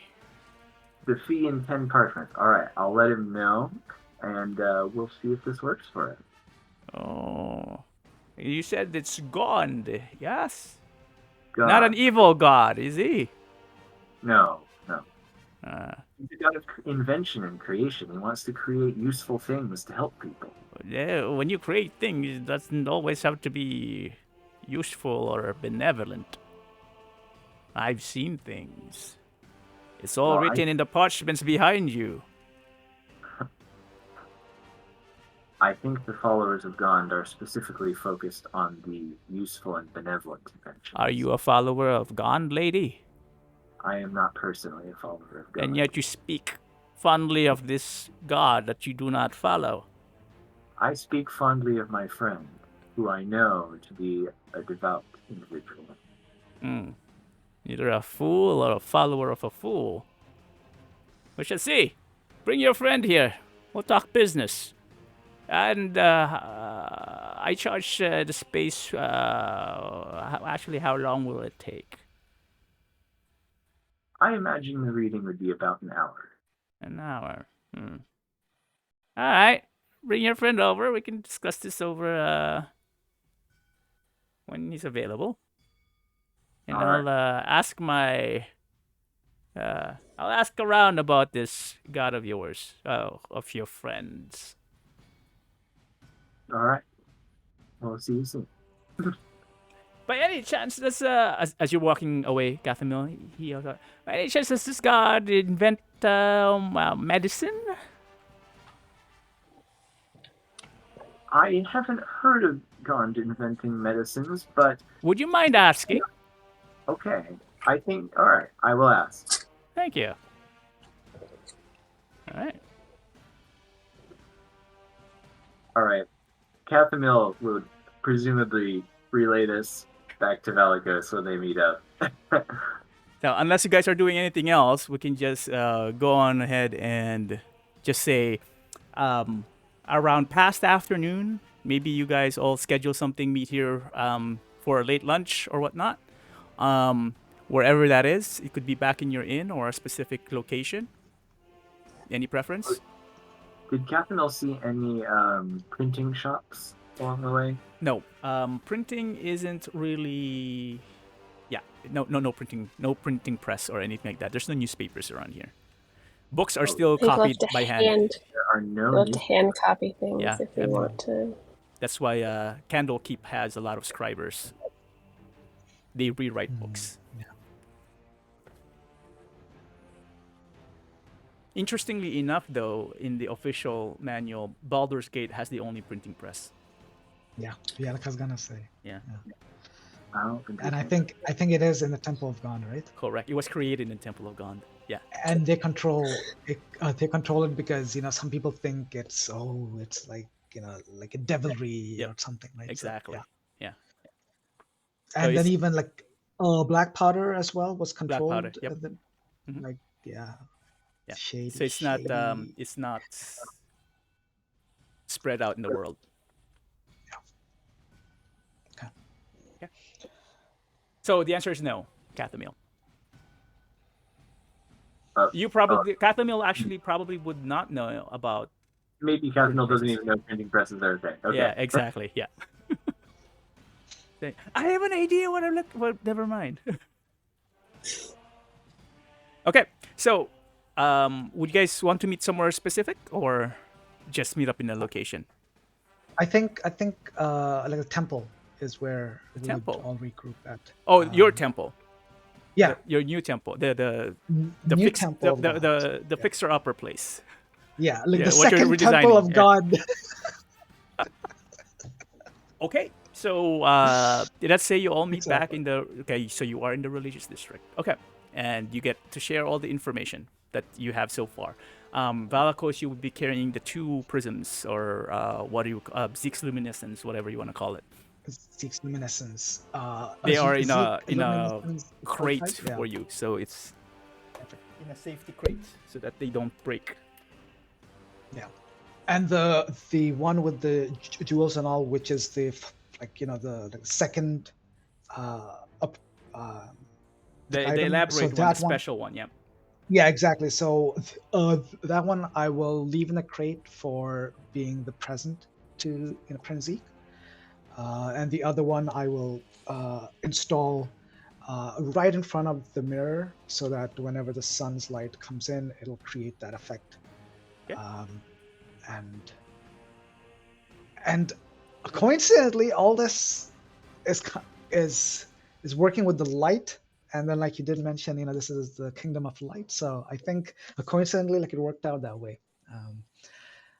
But yeah, so after I install that, one final thing I want to do is that whenever we do get followers, like whenever they craft something, like I want almost like a shelf where anyone who crafts something would just put it on there for display, because it's part of the worship, right? So like imagine like a classroom, for for elementary school kids, whatever they do, no matter how rustic and messy it is, it's been put on the wall, right? So something like that, and then people can see the evolution of every priest, so-called priest's work, like as they improve and as they worship of God, they like evolve. So yeah. Okay, so That's the so final far thing. it's just the three of you. There it's still the same day. You have these ideas of putting that in. You need the materials, and basically you're planning all this stuff. How much money should I deduct so far? So the 10 gold for the items, which Mhm. for Zeke's luminescence, there was 1 gold a week and 10 silver. So that's like 11, 12 gold so far. Mhm. And then for the work benches, I'm assuming 4 plus 1, so 5. So how much should I deduct So overall? I'll get to you the details later. We don't have to Okay, bog down right now. So I'll give you a perfect. total. Okay. So, would the party want to discuss anything else while you're here? So Valakos, what do you think about this bookstore? I like it. Like if you like it, I like it. They're gonna make you buy a bunch of texts. I guess 10. Sure. Why does this guy want medicine? Is he sick? I don't know. Maybe there's a demand for medicine in general here. We know how to Well, craft some stuff with other stuff. Also, is Gond about medicine at all, or no? Gond is not about medicine. Right. No. But you are. But yeah, but I've been trained by my mother, and Gond does imbue in me some magic to heal. So yeah, I would be happy to help whoever needs some medical assistance. Saphira is happy to like hand copy some texts onto parchment if Valakos wanted to hand things out or just have stuff at the temple.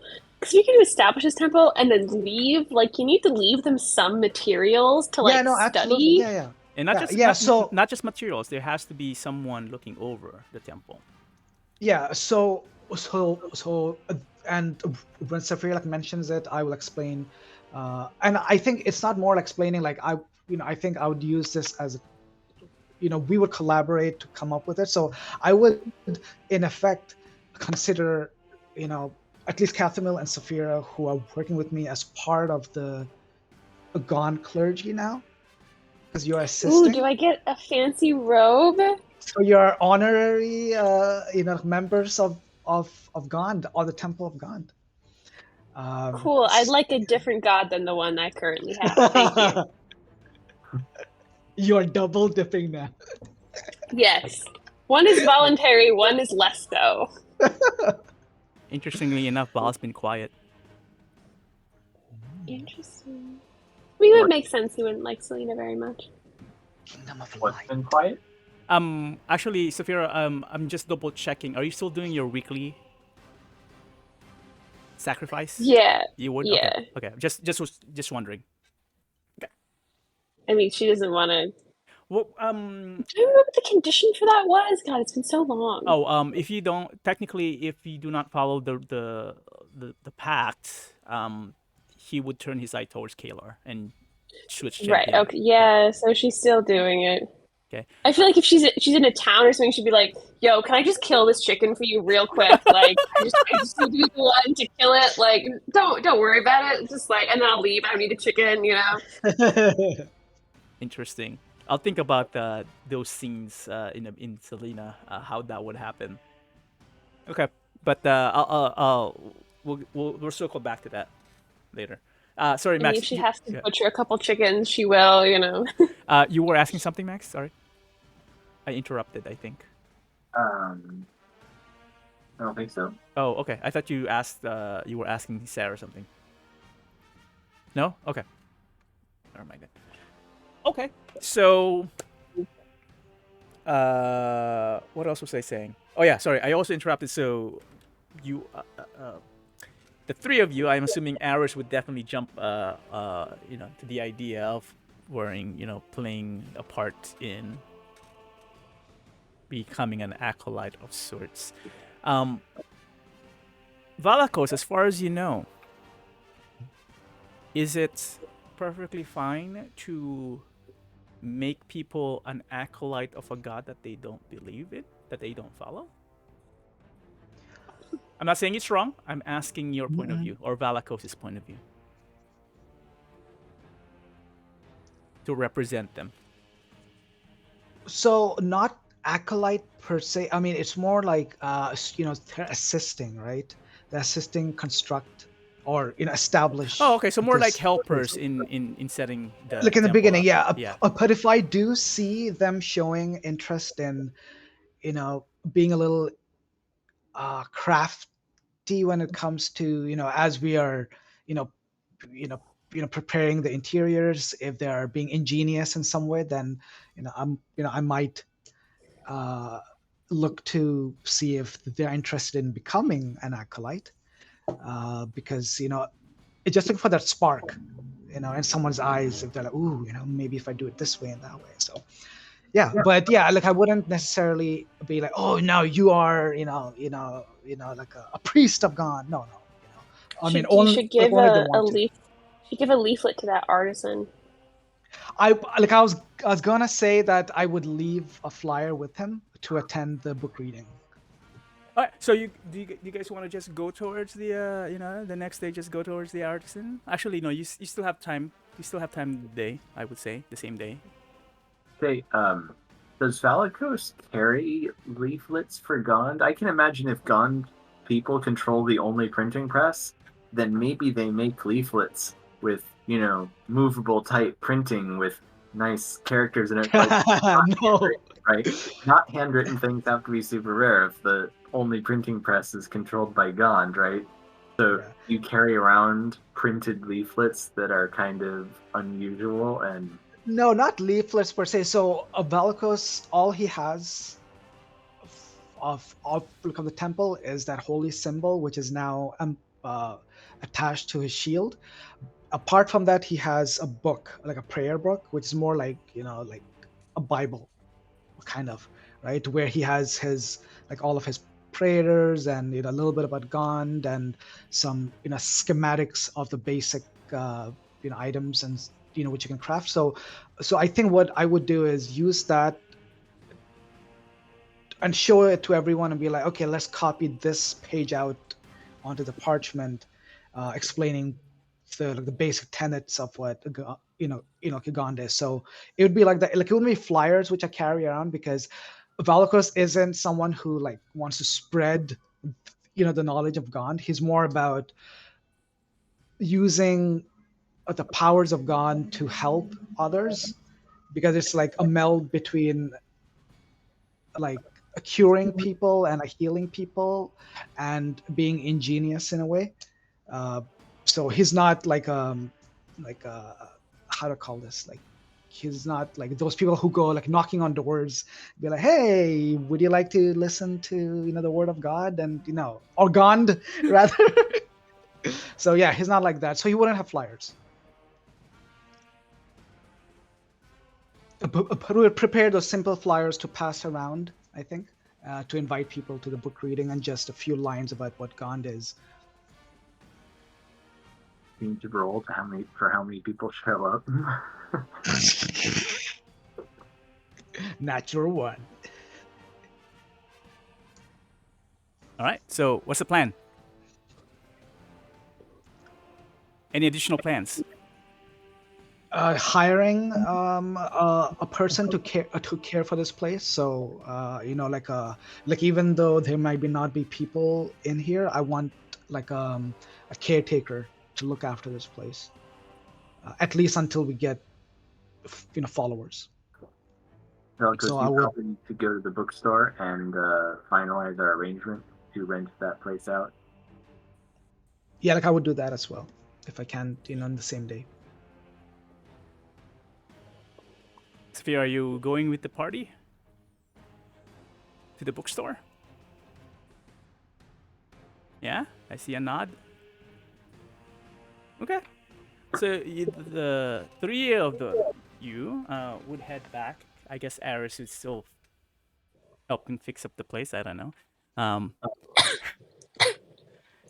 Um, go back to the bookstore. Easy enough. You showed them the way, Cathamil.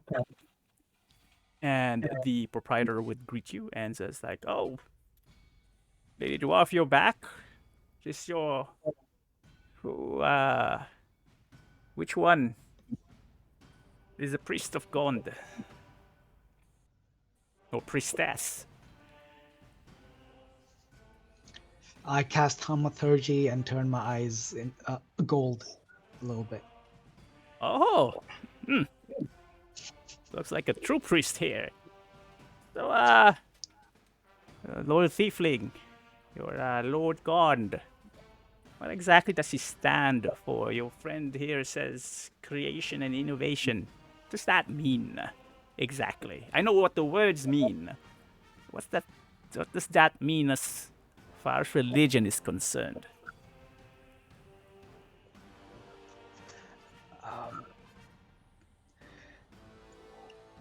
Gond is unlike other gods. The religion itself is meant to be more about an individual's ingenuity, creativity, and less about worshipping someone, but rather improving one's intellect and a knowledge of what exists, and through that, as you learn about the different physics and mechanical contraptions, you learn more about the different formulas that run and govern our world and all of the planes. So that's the difference that is Gond. So, do you have a sample of something that Gond or your followers have created? like I would have left the Zeke luminescence back where like at the temple, so I wouldn't have it to show him. But do I have something? And do they impart all this knowledge? And 'cause I would think that a lot of artisans just create their art to sell and to show. And what sets you apart from just an artisan then?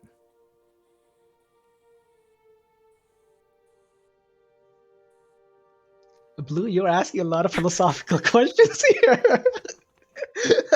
oh, dude. What sets? Well, Valakos, you have to have an hour-long spiel to give these followers, so you better practice it.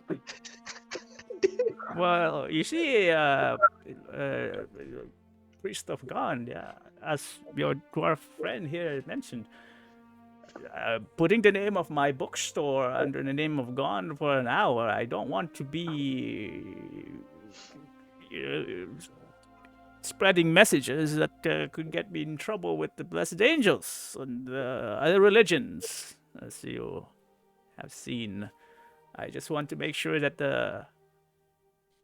what you're going to be preaching here, the location fits well, or at least neutral. I want to know what you stand for truly, and that you are able to stand by what you say. Damn it, dude! These are hard questions. I don't even know how to answer them. I mean, I'm sure Valakos would Yeah, know. sure. But I don't. So why, if you don't know the words, we can just roll a die with Okay, with okay, a good. DC of persuasion. Actually, no, it would be religion. Religion and actually it would be both religion and persuasion. Okay. As you try to convince him. So your religion is 16. Persuasion. 11. So I would say that Valakos would be explaining a lot more of the religious aspects, details surrounding the ability to create, kind of like the words that you already shared, right? And you kind of like, well, you don't have maybe an example with you per se. You talk about the inventions that you have created, starting with Stinger, for instance. Look, I actually would show him You don't have Stinger, Stinger but I with won't you. show him. You gave it away. Oh no! Look, I took it back from Eris. Oh, you did? Okay. And then I always keep it in my backpack, but I won't be using it. I just have it in my backpack. Yeah. But I would show him that, but focus on how I got that eagle's eye embedded in it, and then I'll actually place it in front of his eye so that he can see through it. Mm-hmm. And then I'll be like, hey, look at that! You can put it on your arm and then look through it, and isn't that really allows a mobility and such. So the example of what he was asking. Right. So as you're explaining again, the proprietor, and by the way, you would at this point know him by the name of Gilon. Elon Musk. Okay, we'll pronounce it Gelon. Gel on? Gel on. Gel on, gel off. Exactly. He's having a hard time understanding, because he sees the importance of ingenuity, especially when you're sharing Stinger, of combining different things together. But where he was having difficulty is, why is this a religion? Why is this not just a gnomish invention of some sort? And where is the spirituality coming from it? But since Valakos did roll high on religion, you are able to kind of impart some of this, saying something like, the ability of being close to God enabled you to have the foresight and the knowledge to combine this and be inspired to basically think out of the box and basically use what is already part of nature what has already been invented and make it something even better. And then you kind of explain that recently you just have inspired, you drop in the name of Helakiri and saying that if you heard of the name Helakiri, says, of course, everyone knows about the famed glassblower artisans. It's like you just, by the grace of God, allowed you to inspire him with combining. You didn't actually go into specific of what the item is because it's new, and and you want him to it's a surprise, things like that. But basically using that as an example of the inspiration spiritually, actually, arriving within Valakos and being able to impart that. And you tell Jalon that Gond allows these inspirations to come to those who follow him, and they become more of who they really are, and it reflects on the items that they create. And every new item produced is a symbol of God's knowledge. And he's just like, whoa. How do we share that? How do you share that religion? And you go on explaining, saying like, by practice, by showing them how to start from something small, something simple. And with each centimeter that we add, we create something large, something big. And it's almost like planting a single seed. A seed of creation, of innovation that sparks the imagination, that blooms into a flower, into a forest of new ideas that helps everyone else. And it's like, you're pretty good with words, priest of Gond. Like, but with all your knowledge, I was wondering too, just in case, have you dealt with anything that is less of material items and more of healing in nature? Of course, yes. You have. Do you have any ideas of the reason I ask? I have not heard of your god before, and there are many gods that speak of creation and inspirations before as well. Yours is truly different from many. And many have tried curing a sickness that has plagued Selena for decades, and maybe even more so, even before my time. Some have called it the blight. Some have called it the traitor's cough. Some have called it, comes with different names, but always fatal. And people who contract it, well, usually no cure, so they find a place to die.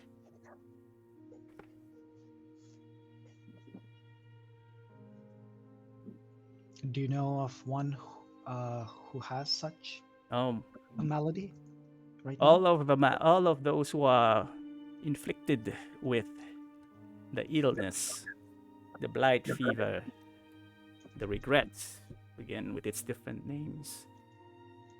Knowing their fate, the only hope that does not really turn out as hope, choose to die in the only place that would accept them. And there you find them there. Where's that place? The Sinner's Sanctum. I look at Saphira and Cathamil. Like, I see. Sinner's Sanctum. Where would I find this Sinner's Sanctum? How would I get there? We are new to town. I can tell if you're interested in looking for it and you're not afflicted. Only if I was only asking in case you do have a cure, then that is a place. It is a well avoided establishment Let's see. connected to the western wall past the religious district. There will be a old building there. On the other side of the building is well, not the other side, connected to the wall itself, and then the wilderness beyond it. It's away from most residential areas. No one goes there only to, aside from seeking their final refuge. No one returns. No one comes back. And some say that those afflicted deserved it. A curse, perhaps. No one really knows how you contract it, although some people believe that it's caused by visiting Traitor's grave for whatever reason. But I was only wondering, in case a new religion comes up, I always ask the question, most of us here do, who are at least invested in the populace.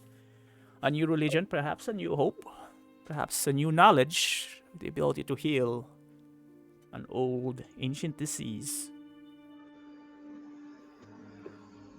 That was all. And how old is this? Is this before My the time. It doesn't former king? affect. It I doesn't. see. Yes, it doesn't affect everyone per se. But it has afflicted enough that it was actually the royal family who established the sinner's sanctum in order to assist in, well, one, containing the illness, but also attempting to find a cure. And it's been passed down the generations, although the building has come to disrepair.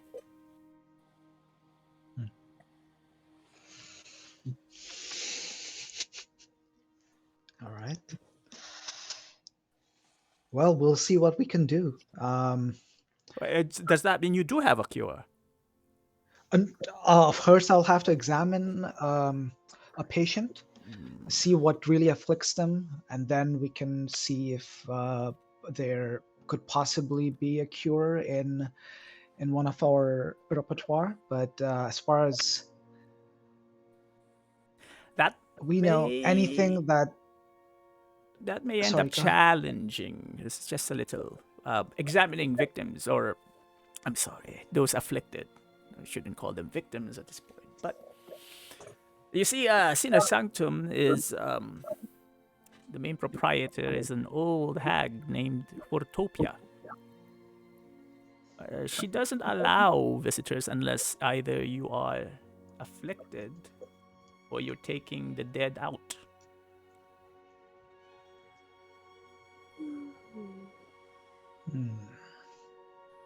Can you tell me more about this old hag?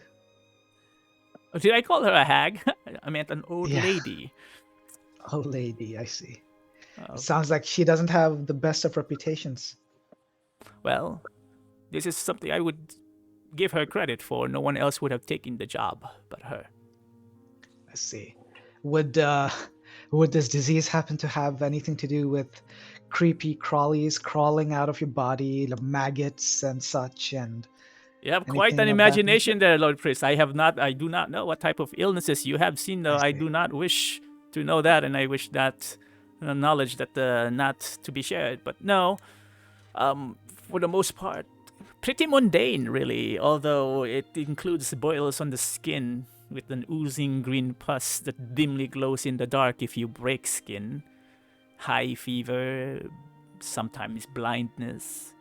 Sometimes a swollen tongue that prevents someone from speaking and eventually choking on your own tongue and never wake up in the morning, among other things. All right. Creepy crawlies. Do you know why this old gentlewoman does not allow anyone in. No one is allowed visitors or anyone who's trying to help. She's a little bit crazy on the head. And very protective of her position. If you can even call it a high position. That is how she sees it. She is afraid Interesting. that someone may take her place. And this, like I said, Lady Fortopia is not of the right mind, but she is the only one who is willing to serve.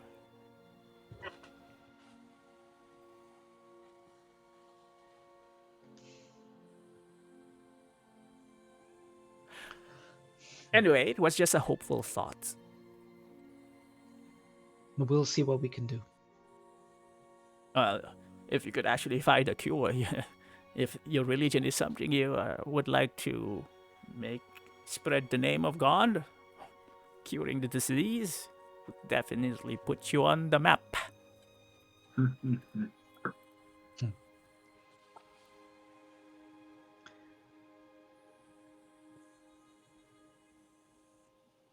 Now, what do you say about the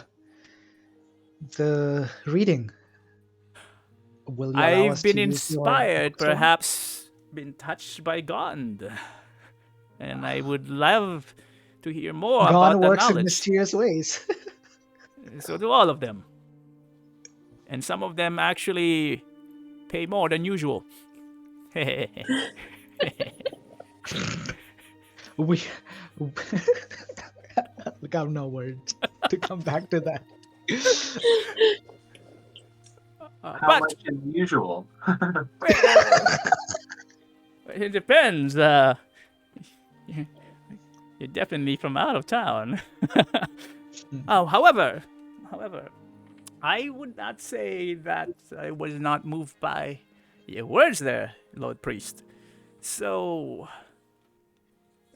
we could say about 20 silvers for the hour, and we'll see what the outcome of that is. If there are more people that shows up, and you decide to make this more regular, then we can talk about more of a deal in the long term. All right, sounds good. 20 silver. Silver it is then. What time would I expect you and when? So, like, I'd give him the time. Okay, and when? Is it the next day? Is it in 5? Oh. So you have to go and hand out the pamphlets and generate some interest. There you go. So maybe the following day? Next day? If you wish. I mean, we'll hand out the flyers tomorrow, so the day after, rather. Okay, in 2 days' time. Okay. That would bring you guys half a week. Yeah. Okay. Okay. I will just show up when you are ready in 2 days, and we'll see what happens. And I hope you have enough to generate some interest, and I'll tell some people who pass by here and copying a parchment saying that certain priests will be coming in and sharing their the words of their religion. But mind you, again, nothing too controversial. Nothing that speaks against the crown. Nothing that is very touchy subject of war and coups and revolution. No troubles from the blessed angel, or else I know you not. And, like, understood. All we'll be doing is constructing a very simple instrument using the forces of gravity and some angular momentum. And Your that arcane is words what we mean want. nothing to me. Arcane words. I love it. It would seem arcane to him, absolutely. Yeah. Perhaps you could sit in. And I plan to. It is well. my property after all, and if anything, someone has to point the finger. we will be respectful of your space, and you will have no complaints. I can promise you that. I hope not. Just a question. Does it look like there's somewhere that we could hang Prism? the prism, the one that's currently in the temple? Just bring it in the crate, you know. Sure. Yeah. So think of this particular bookstore almost kind of like an open area with a tarp over, but let's say a studio with the front wall is open and they have shelves inside, and then it's extended outside the street by a tarp with wooden poles, and then under the tarp would be the sitting area where people are copying text and whatnot. Yeah. Okay. All right. So with that, where are you guys going? Or is there any We need to other go plans? make a shit ton of And we can do- leaflets. And we can do that off screen. We don't have to. You don't Get have all to the roll for any of that. materials for all of the constructions, and Saphira's just like running through a logistical list of here's all the things that you have to do. In the next day or so, or else you're gonna run out of days. Yeah, Sophia can be the planner. Just like scheduling. She's like, I found the paper store, I found the ink store, I found all of these stores already. Like, You logistics. gotta make a plan for who you're going to proselytize to. We need to round up a crowd. yeah, that's not the kind of plans I make, though.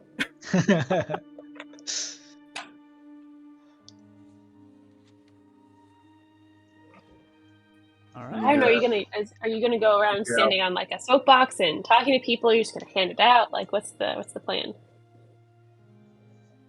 I think hand it out. Yeah, just hand it out, and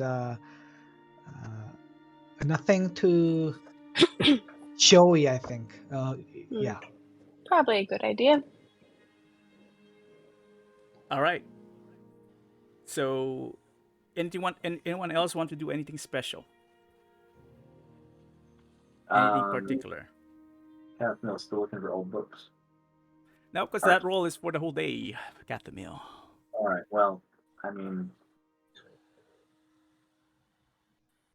she doesn't know what she rolled. She's still. I know. Yeah. I mean, no. So rolls are usually the best that you can do for that time.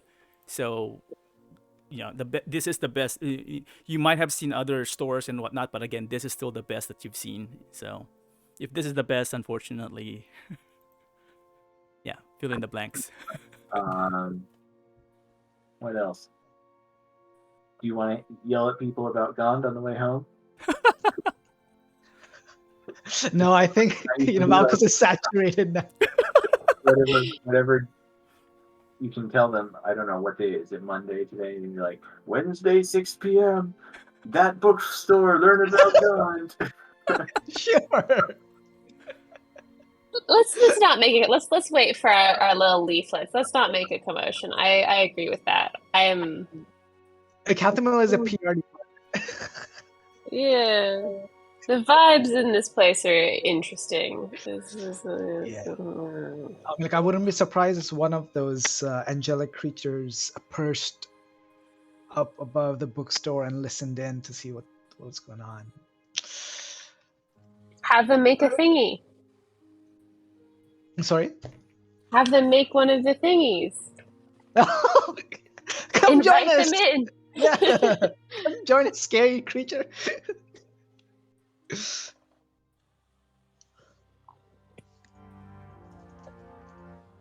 I'm just imagining. I don't know if Cathamil's actually making this joke, but out of character, I'm like, so did you tell him about how you're gonna build a diorama of the king, and then have a little robot come over and eat the king and say, I'm king now? Oh, that would cause problems. Well, actually, that's a good question. So, is this prism thing, is it that the invention, or is Valakos going to try and also invent something else? For For the the king. No, Yeah. that is it. Okay, so we still need one more thing then. If that the ivory horn, the scales. Oh yeah, you're right. So we do need one more. Who's missing? Who doesn't have Eris. Although I guess technically Valakos is putting in 2, so Yeah, like, I don't mind chipping in for Eris. because you have both the ivory drinking horn and the invention. Yeah. Hey, Saphira is like, just dragon scales is not cool enough looking at this prism dude. Like, I was like, oh, she wants something what? cool with like the scales and stuff. No, it's cool. Like, I mean, yeah. I mean, okay. See, as long as you talk about it in a very like a dramatic fashion, it would outshine anything, I think, because dragon scales. Okay, just help me work on my speech then, Valakos. I step out of the way and then present Catherine. You were the one who was there when this happened, remember? That is correct, but I am sure Catherine can come up with the greatest and grandest speech about this. So maybe we can explain to her exactly how everything went down, and maybe she can incorporate that into her speech. That's true, because we're going to need a speech for the scales, and we're going to need a speech for the horn, and they came from the same place, so they got to sound impressive but different somehow. Yes, I agree.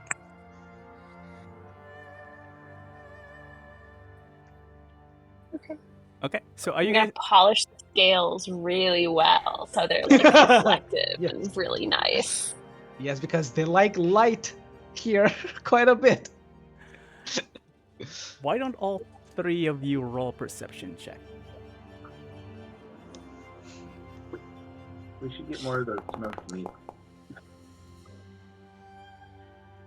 Smoked meat. The skewers. Oh, the skewers, yes. I think Max is hungry, and so Catherine is hungry. Hey, the players, personality bleeds in usually. All right. As the I envision part of this conversation probably happening as you are walking the streets. I don't know which direction you are headed, if it's back to your inn or back to the temple or somewhere else, the ski workplace or whatever. As the 3 of you are walking through the streets of Selena, Valakos and Katamil are talking about a particular subject and kind of like lost in thought there. Saphira, you would start noticing that behind you seem to be attracted some attention of 5 hobgoblins heading towards your direction, but more clearly with that roll, it seems that they're heading towards not just your direction, but towards you. Not in a hostile way, but just like a regular, path towards you. They're beelining towards the party. Okay. I'm gonna kind of like nudge Valakos and Catherine and be like, why are they coming so intently?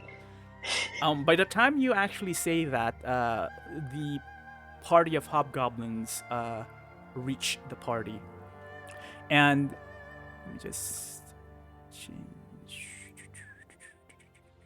and go back to that. So as you would notice that the 5 hobgoblins, pretty much they all look the same, kind of like wearing the same type of armor and clothing, like red armor actually, and pretty well armed. 2 of them stand out. One of them looks to be wearing, you can't really tell if it's male or female, this particular hobgoblin, but wearing a cloak. Reminds you more of a magic user type, but doesn't look like a shaman per se, but less armored though, but it's still a red cloak. And the other one is actually a more clean looking hobgoblin. He's taller than the rest. He has his fur slicked back. He has a raven on his shoulder. And Okay. this hobgoblin stops. Oh, is this Go the guy from The Hanging? Wasn't there one with a raven on his shoulder? There was, yes. There was a hobgoblin that ignored you, yes. Yeah. When Aris tried to approach him. Yeah. Yes, it is the same one. Good memory. I actually forgot that I already introduced this one. Or partly introduced. It was The foreshadowing. Yeah. mhm. What was that, Max? What is the hanging? What were you referring to? Oh, I think we told Catherine about this. That we were wandering around and we saw them hanging a few people who they said were members of the cult of. Oh my God, I'm already forgetting what the heck it's called. Evan Triad. Evan Triad, yeah. Who I don't think Catherine has come into contact with, but the party did way back in the day. Oh, It's all in the notes. There are entries of the Evan Triad. But yes, so during that particular event, Aris attempted to converse with someone who may know what's going on during that hanging, because Saphira and Aris did witness the hanging of supposedly convicted Ebon Triads. And people were cheering for the death of the Ebon Triad. But this particular hobgoblin ignored Aris and Saphira and actually snubbed them. Which is actually interesting, Saphira, now that you do have recognition, he has a raven on his shoulder. And this time, he seems to have a countenance or a demeanor that seems to be chipper. He actually has a very big smile on his face as he looks at the three of you. Saphira and Valakos more because they're about the same height as this hobgoblin. And with a big grin, he gives a very slow and superfluous bow towards the party. And he says, greetings to all of you, foreigners. I am Bakrus of the Knights of Red Hand.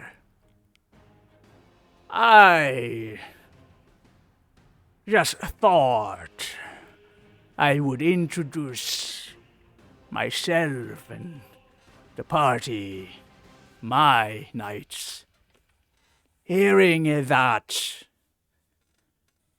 a set of foreigners, mercenaries, have also acquired an invitation to the Grand Ball. Worthy people to the court of Lord Zeke.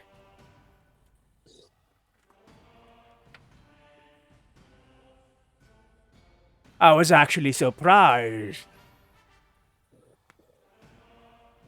that you all were able to obtain such a valuable audience.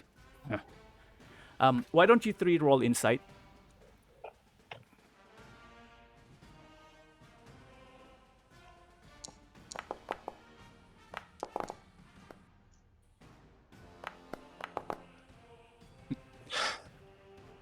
Valakos, you were looking at the hobgoblin and said, "Oh, okay. Seems like they're greeting us properly and understanding how kind of difficult it was to obtain this, or actually not really difficult, but the pressure was there, and you had to like jump hoops and meet this weird person to get it." Saphira and Katamil more on the social cues. You can hear the sarcasm in his voice. He's mocking you. Oh, I can see it in his hair gel too. And almost as if cue, he licks his hand. And big ol' loogie just basically pulls back. That's why I don't have hair. And he says, I heard that your party came from a very savage land. No manners. Which surprises me how and what you will be showing the new Lord, Zeke, at the time of the ball. I don't think you're worth it. Peasants, I say. I could be wrong. Eh, men, what do you think? And they're just like,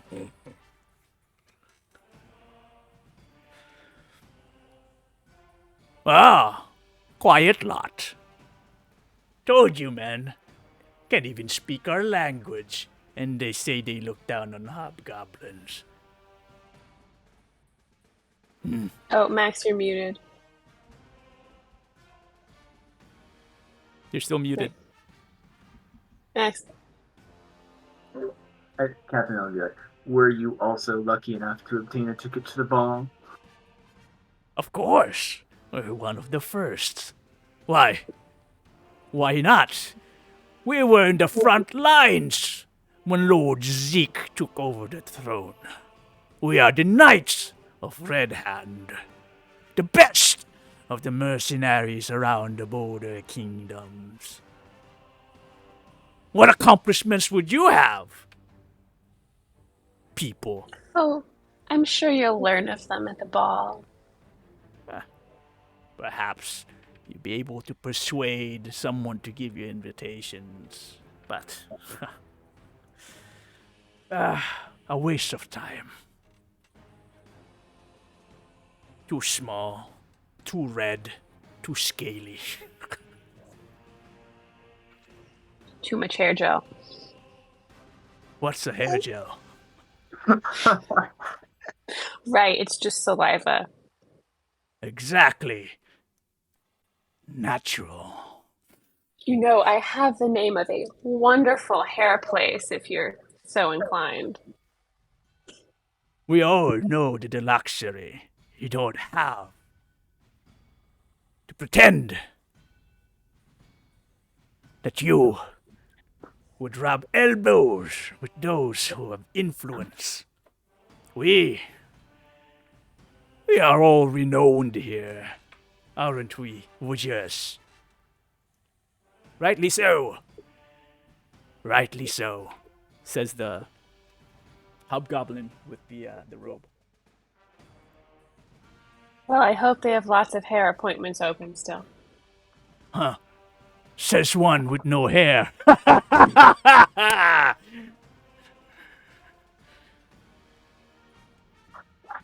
Cheaper that way. And less saliva. Indeed, cheaper. Only the poor would say that. Here.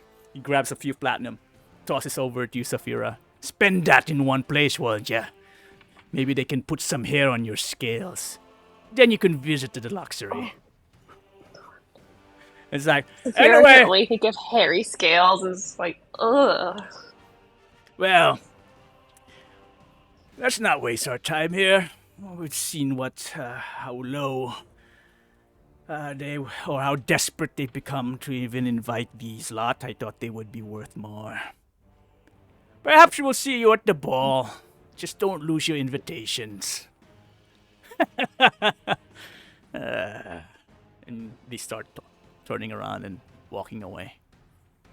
Once we're out of earshot, Sophia holds up the platinum and she's like, I guess we got our funding for the deluxery. So nice of them to donate to our charitable cause. Absolutely. Captain will be like, did you know those hobgoblins?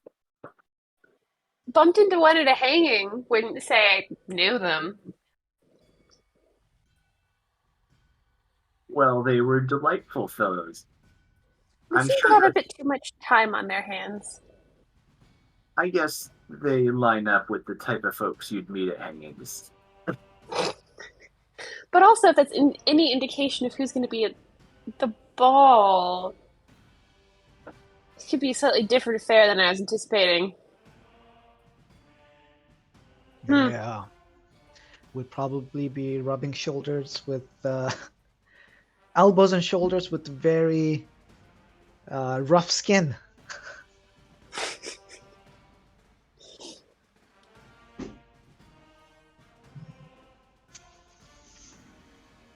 Fascinating. I have no idea what's gonna happen to this fucking ball. This is I so like, know. what the fuck? Is it all gonna be mercenaries? Like, what the hell? I mean, I guess our gifts would be quite different in that case, as compared to what they'd be handing out. It could probably be skulls and weapons and stuff. So maybe. Hopefully. All right. Is there anything else that you all want to do?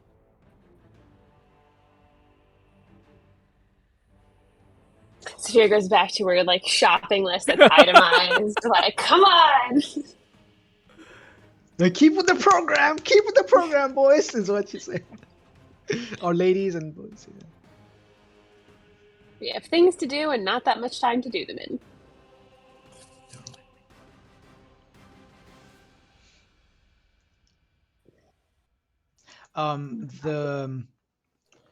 The gift for the king, right? I'm gonna keep it in the temple, not in the inn where we'll be staying. And actually, I think I would want to stay at the temple now moving forward, instead of the inn. Okay. I mean, until we get a lot of flow into the temple, because like right now, it's we don't have any, I was about to say clients. Victims? Worshippers. No, worshippers, jeez. So yeah, I think I'd make that my home, and then I would designate that spot which I created in front of the gear embedded into the corner. So I would start to designate that as the Word of Recall Sanctuary. Does the temple have a restroom? No, it's a studio with it's just one big room rather. No restroom. It makes sense. All right. Practical issues. I don't know. I'm going to stay at the end. Okay, no, absolutely. Yeah. Saphira will continue to also stay at the inn, but she'll bring Valakos like a pot. just. For donations? Yeah, sure, for whatever. A dual purpose. So yeah, I don't think I don't know if the inn would also have a restroom, to put it that way. If we're going to get into the nitty gritty. I mean, you since you have spent the night in the inn, you know that they have 2 chamber pots in there, Exactly. which is pretty typical. So are outhouses. Yep. Wouldn't it be nice if Gond could, invent something else in this civil area? engineering, and that's how civil engineering was born. I mean, look, it's a branch of the Gone school. Maybe that will be a solution for that illness everybody is getting. You're right.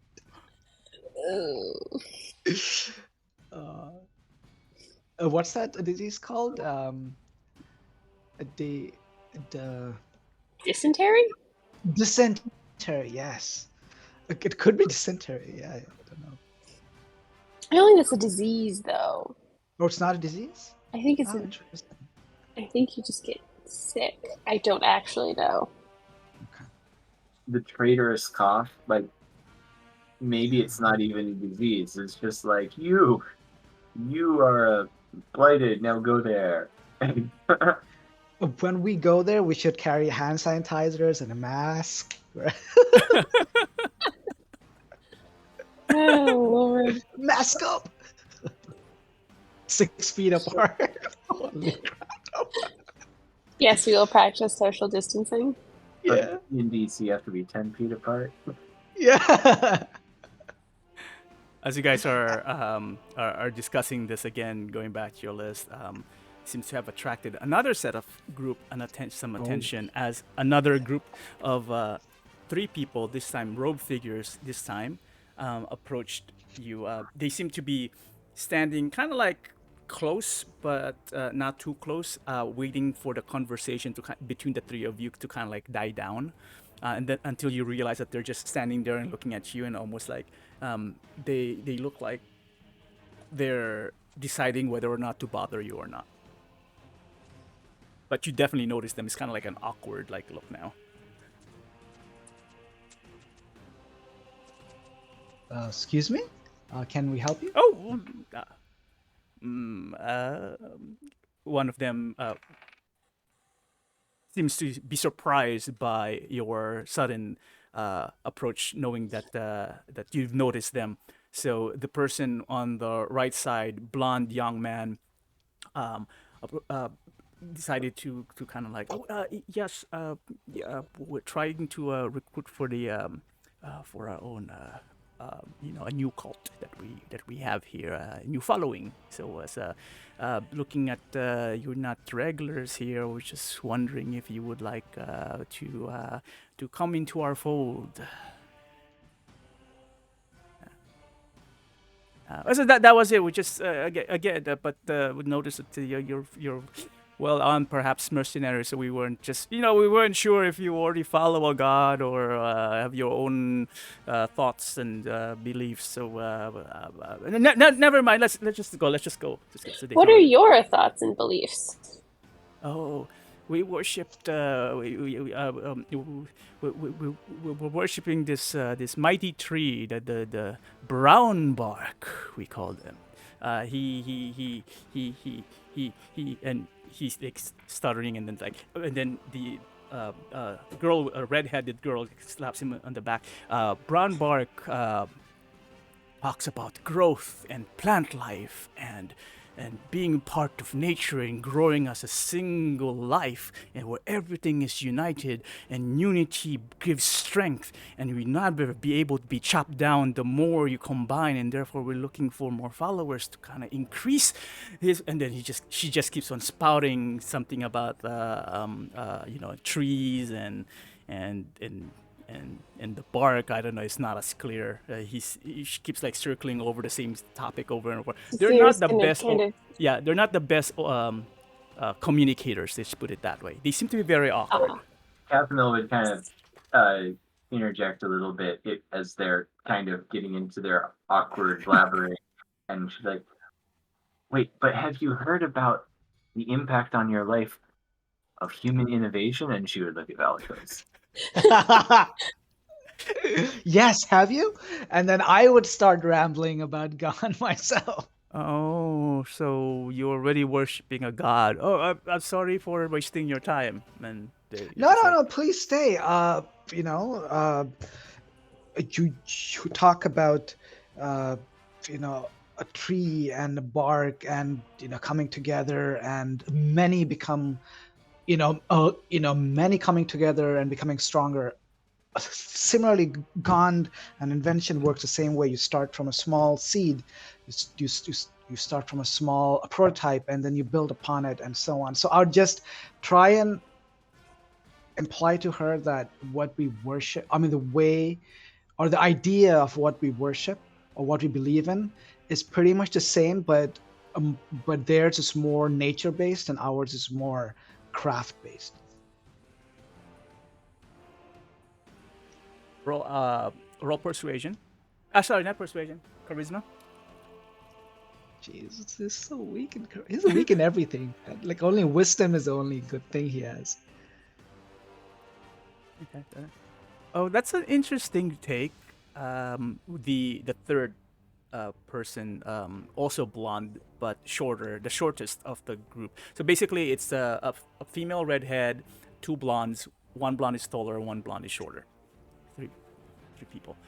And you would now notice that they're wearing different attires, but they do have a brooch of a tree trunk that has been, well, it looks like the closest thing you can attribute to it is a tree trunk, but really it's just a metal that was place. It's not even designed. It's not even shaped the same way between the three of them. But you can kind of see the similarity. It looks like a tree trunk, especially because they said it was brown bark.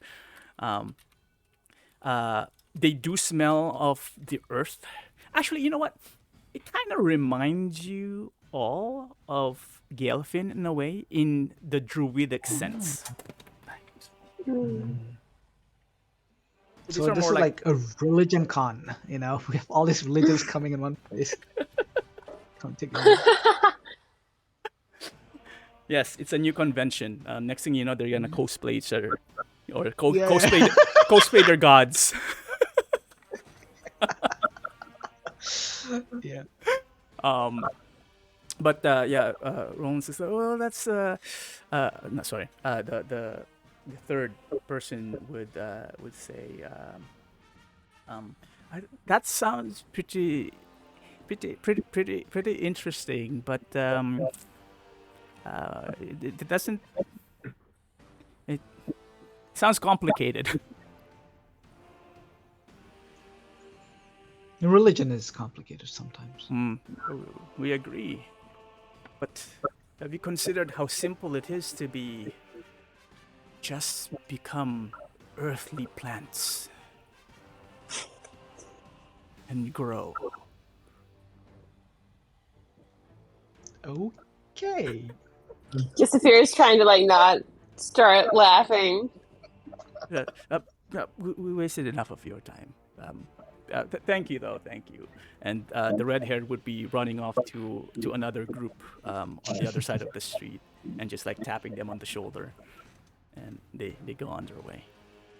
Sphere looks at I Valakos look- and he's like, "You better have a better pitch than they do." Is all I can say for Yeah, the I need to bookstore. work. Like I need to work hard on this. Like I would love to get your help.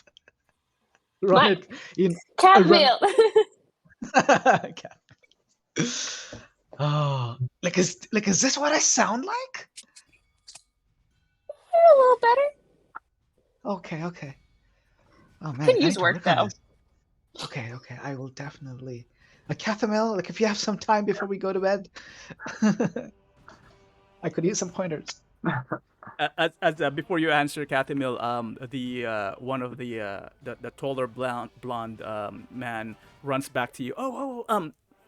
And he pulls one of those metal trunk-shaped items and hand it over to Kathemil. Would you mind just keeping one, just in case you change your mind or become interested? She'll take it. Sure. Thank you, and then runs off. Well, do we have one of the flyers, or was it for tomorrow? Right? It was for I tomorrow. don't think the we've flyer? made them You yet. haven't made Oh, we them didn't. yet. Oh, never mind. Okay. Cathamil inspects the thing for any hidden magic or purpose, or if it's just a. What are you doing to do so? Anything special? Otherwise, I'm just gonna ask you to roll like an arcane or something. I mean, she's gonna turn it over in her hands, look at it from different angles, see if it moves. She doesn't. I don't think she has to detect magic or anything, but just looking for any unusual. Like she wants to know if it's ordinary, because it's like maybe these people are just they're just got their little cult and they're trying to think, but she's also. I feel like we're attracting attention, and maybe this could have been a ruse to plant a bug on us or something. So Wow, Kathlemil is quite pessimist here, and just so overly cautious now. Anyway, so Kathlemil, why don't you give me a roll of an investigation on this item then? Sphere also has detect magic if it looks really suspicious, but I don't think it does. Sorry, Blue, you were cutting out. What did you say? Oh, sorry. Investigation, I said. Investigation.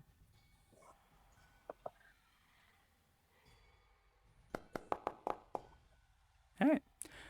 It looks like a very hastily shaped, or rather hastily cut piece of metal to resemble something that looks like a dog bone, but really probably is a bark of a tree. And it has some scratchings on it. Smells very earthy, not quite metallic, even though it's made of metal. Probably light iron or tin, very cheap. All right. But nothing else out of the ordinary. Right. She'll hold on to it. Okay. You have a piece of brown bark symbol.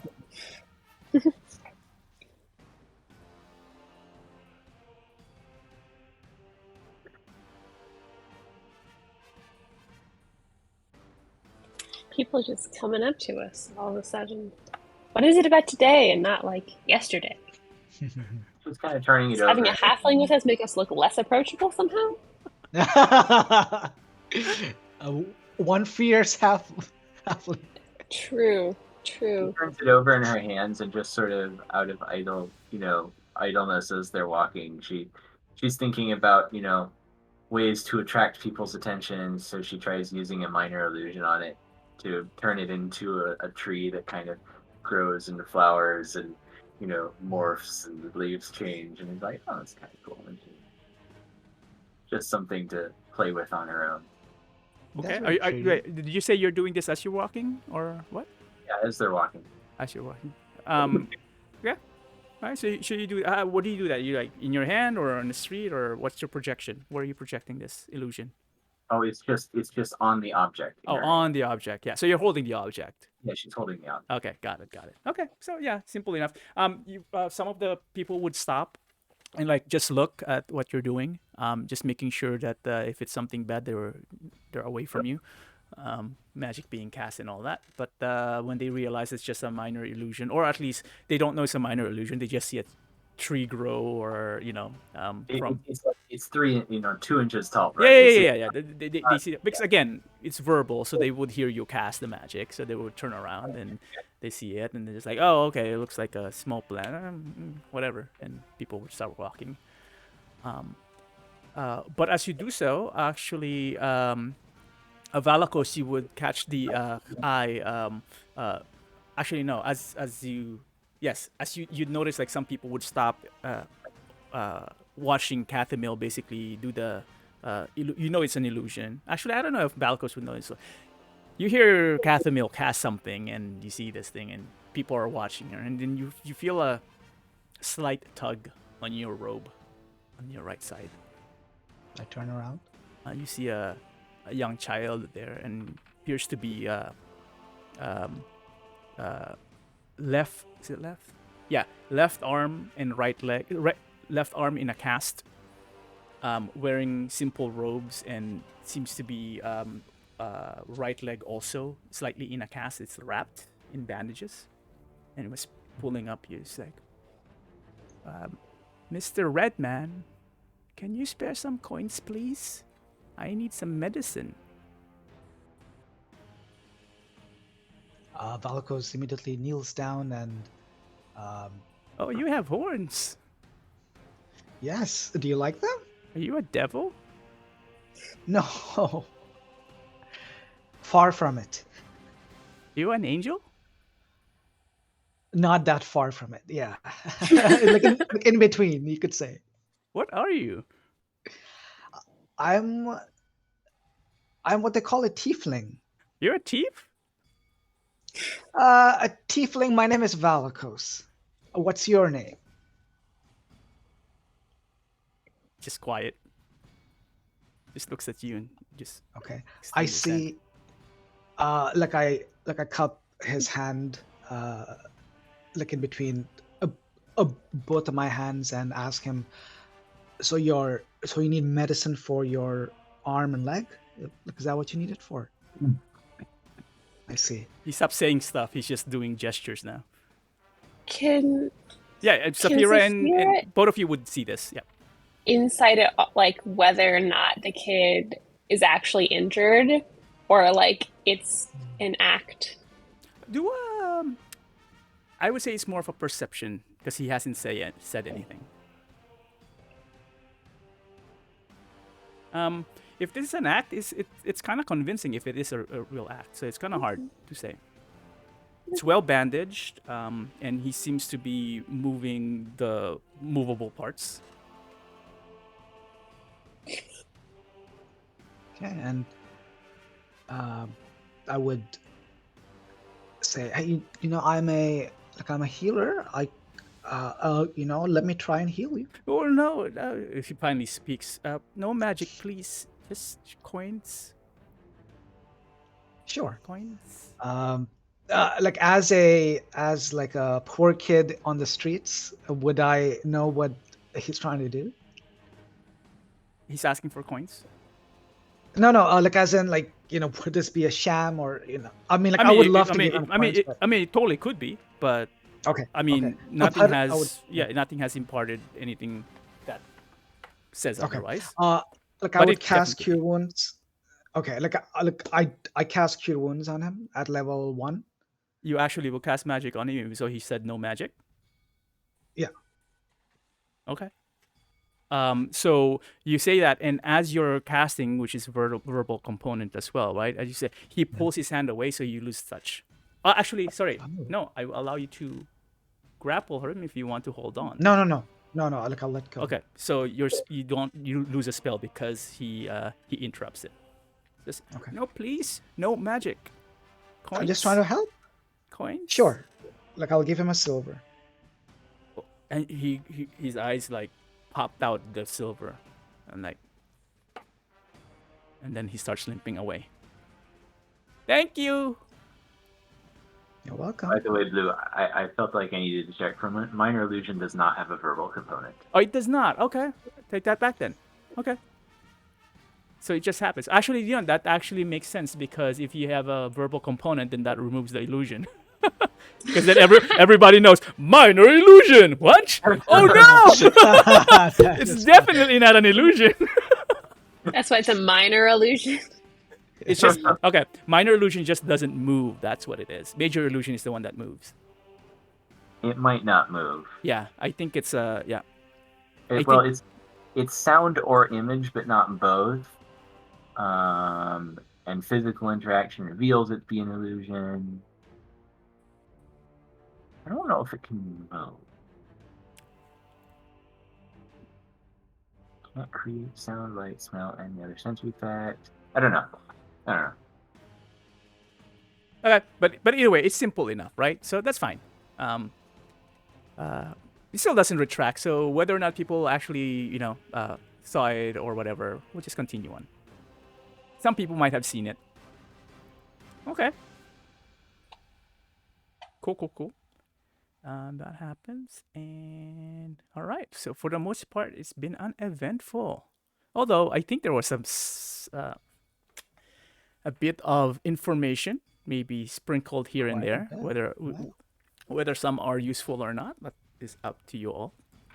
But at the same time, I do want to do a quick time check. It is 10:30 on your end, Sarah, and 9:30 on our end here. So 11:30 on my end. Oh, I'm sorry. 2 hours. You're right. Not one. I mean, I don't have. I know you're school. on break. I'm trying to not fuck up my sleep schedule too much, but Yep. you guys have work in the morning, so. Mhm. I do need food or something. Yeah. So maybe what we can do is I can just have an idea again of what else you guys are planning, and maybe do have you all discuss again, just compare notes for making sure. I want to hear what you have taken in, just in case. I'm not gonna say what you forgot or not unless you ask me, and then what the additional plans are for next time, when Jeff hopefully is able to join us. All right. So, anything else that you want to do or try to do in the remaining time that we have? Valakos has already done a lot, so I don't think he has time to do anything else. Sophia is pretty invested in helping out. Like, she's excited to make these pamphlets, Like, it's gonna be good. Casimil had a thought, and he's going to ask Valakos about this glass artisan. Be like, say, do you think that glass artisan can make glass weapons? I don't know. We can always ask him. Yeah, I was thinking that might be a good gift sort of. It sounds like there's a lot of violent types coming to this party, so maybe a glass dagger would have a nice glow to it.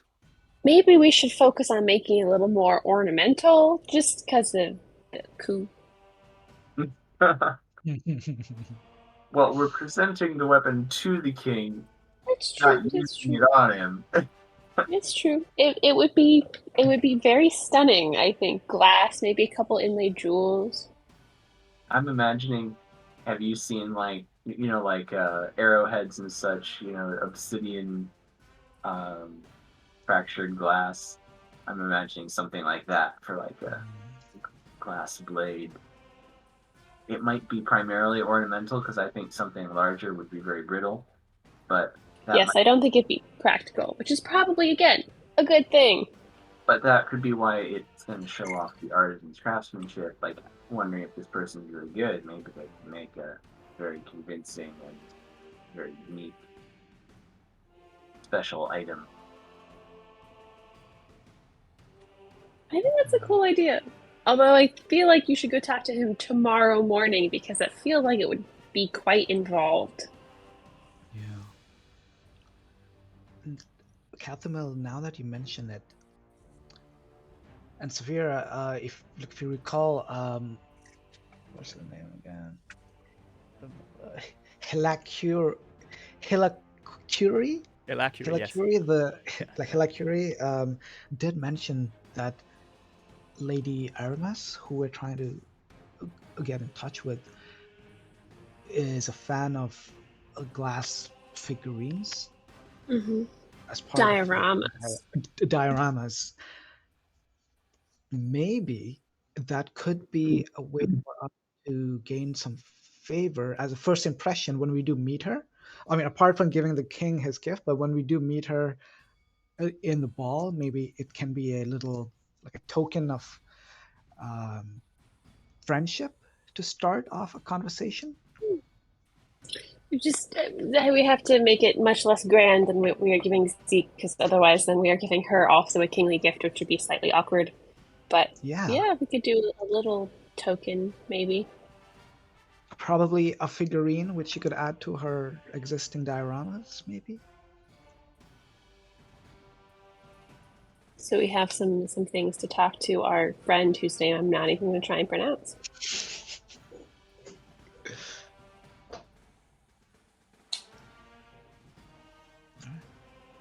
Yeah. All right. Anything else? And the Sinner's Sanctum, like, so I think, Sophia, like you did say, we wanted to do it afterwards, right? After the party? After the ball, rather.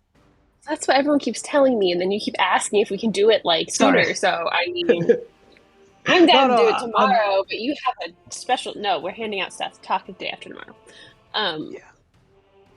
Yeah, I guess we should do it after the ball. I mean, we happened upon some information. Maybe we'll just happen upon some more in the meantime. Who's to say? I'm open for either. At first, I was aligned with doing it after, but I'm open to either. Before. My only thought is the conversation that we had with the bookseller is an interesting way to ask questions about the place and the old lady whose name I'm forgetting, because you could approach it from I'm representing a new religion here, hoping to be able to generate a cure. What can you tell me about it? Could be an interesting way to perhaps gain some more information. So maybe holding off would be prudent. Okay, holding off. But that is perhaps a line of questioning we could go down if we encounter someone who might have some information on that. You're master of our logistics, so if you could fit it into our schedule.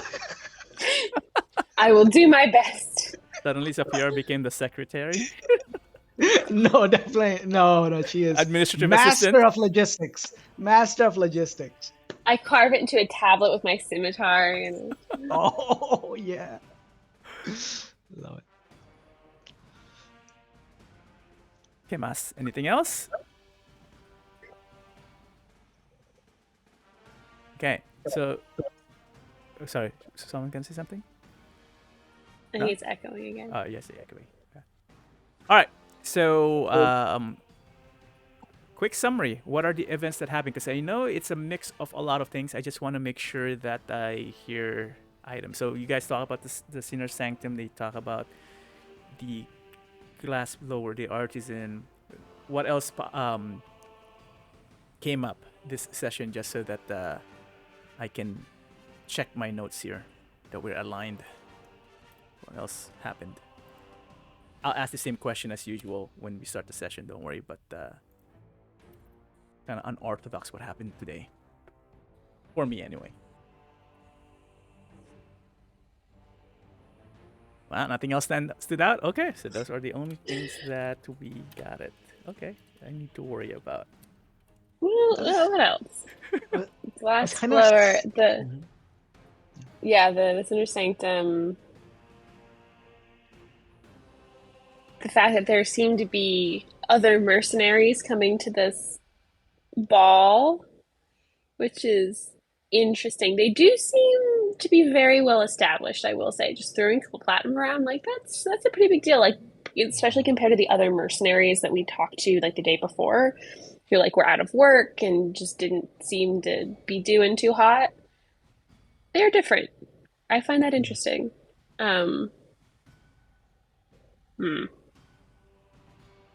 Yeah, the lady, what's her face's weird affinity for glass figurines. As well as the former, like the leader of the The Paladins. shield.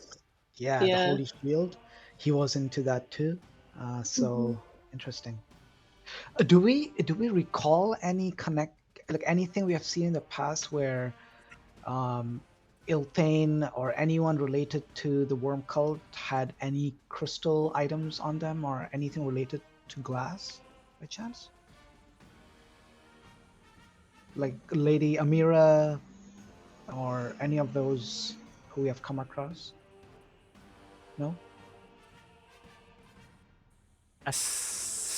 Maybe a stretch. The closest glass item would be the red crystals. Red crystals? The thing that who was it? Someone, I think it was Valakos who did legend lore in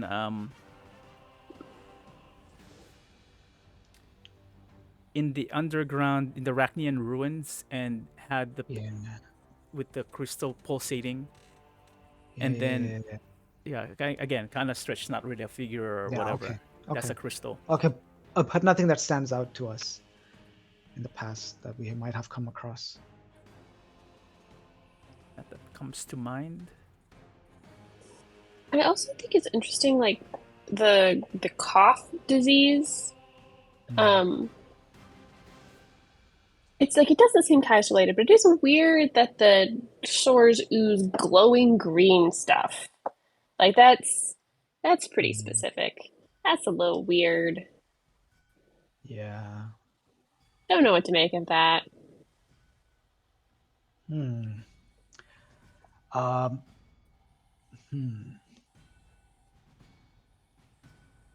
The worms that we have encountered so far, did they emit any light? I'm like asking as a player, like I'm like I don't know what we have seen like in terms of like, through our Yeah, are they eyes. just green or are they glowy? They are green segmented worms. Usually the backdrop is I've used green fog and whatnot. So green is a color that I've used before. But the worms themselves weren't glowing. No. We're not glowing. Okay. All right. Okay. Okay. Just interesting.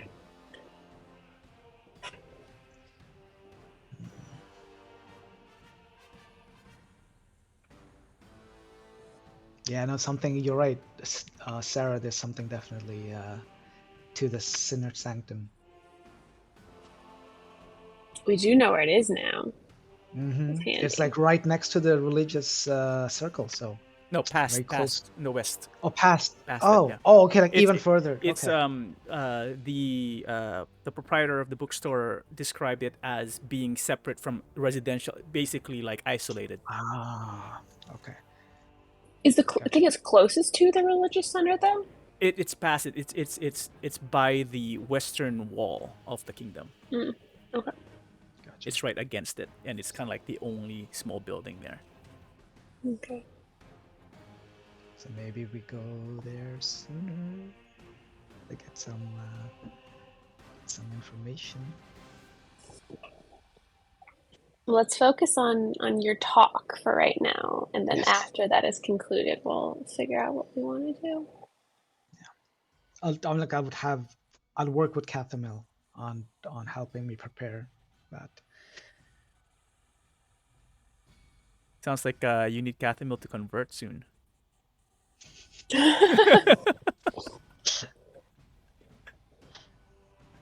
Catherine will just be like the official Gond like speechwriter. Yeah. Ghostwriter. Yeah. General impressions of Cathamil, he is not like some expert public speaker. She is just a very friendly person who talks to people. I feel like that goes a long way, though. Mm-hmm. Okay. So setting up the flyers, definitely. Yeah, the flyers and then for the workshop, yes, I was thinking so as part of that book reading, as we called it, and then I would include that Build-A-Bear workshop which we're talking about, right? So for that, it'll essentially be something really simple, like to show the some very practical convention. So it'd just be we'd purchase little like patches of like linen, right? And or maybe like a linen cloth, and then cut it up into little squares about like yay big, and then some thread to essentially create like a parachute, right? And tied to a little like a maybe like a wooden square. On top of that, I would put one of my because I have a lot of candles on me, so I'd cut a candle into little like slices, and for each of the people making this, crafting this with me, I would give them a candle and then light it, and then I would have them see it float up, right? So just as a like a hot air balloon little like experiment for preschoolers. And then as it goes all the way towards the ceiling, I would use thaumaturgy to blow off the candles, and so that when it falls, everyone thinks it just fall down. So the first like the awe moment would be, ooh, it's rising very slowly, and then when it goes all the way to the top, people are like, oh no, like about to hit the ceiling, and then I cast thaumaturgy, and people will be, oh no, it's about to fall and crash, but it's like in a parachute shape, so it'll drift down very slowly. So just to give that, oh look what you can create, like in a few minutes. So that's my idea behind the Build-A-Bear workshop.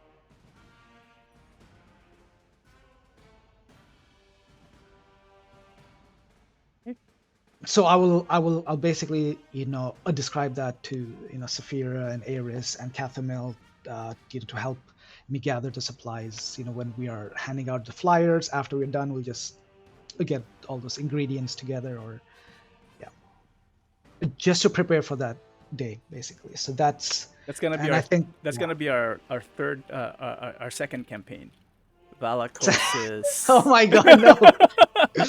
I mean, all I want at Evolution is just a place to For Word put of Return. my word of recall, and you just made this into an entire session of like philosophy and exchange of spiritual dialogue. I mean, if Valakos is going to be a greater seeker and start establishing sanctuaries, he should know his shit. I know. Oh my god. Yeah. Like he knows shit. I don't know shit. That's how I felt when I was trying to play the character in your campaign who's like trying to convert everybody. He was like, my character knows all this shit, but I do and know nothing. And You trying did to give an great, impromptu speech. Yes, because we only had a couple sessions. I had to keep it going. I would have had to start writing down the core tenets of my religion. No, but you already got some, like if you recall, like you already got some followers.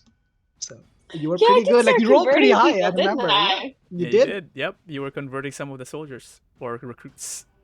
I mean, I also was glowing and golden and like could fly, so understandable. Yeah, and, Yeah, no, you were Valakos has a pretty awesome. fiendish look to him. Do you know? Yeah, Valakos could learn something from your character. Definitely. Paint yourself gold. Good stuff. That's a great start. Oh man, good stuff. I mean, Saphira has a hat of disguise.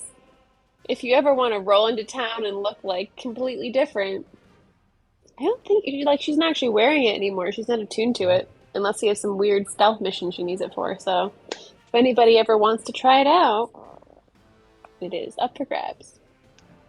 Temporarily. Such a hoarder.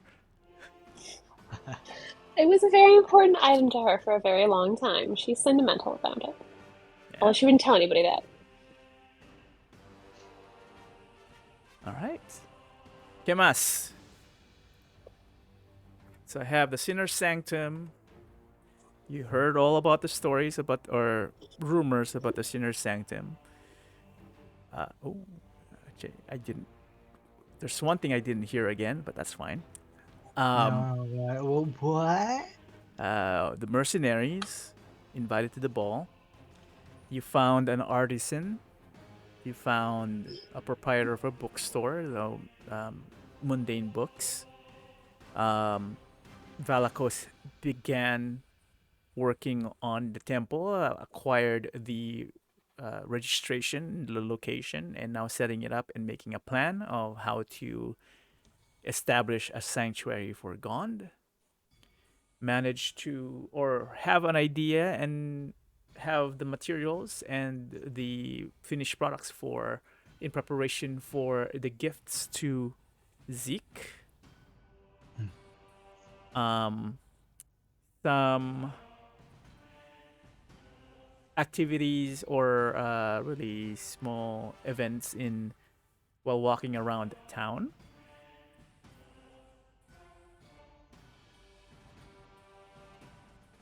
Oh, and you guys also mentioned the from the proprietor, the artisan about you guys mentioned that you're thinking about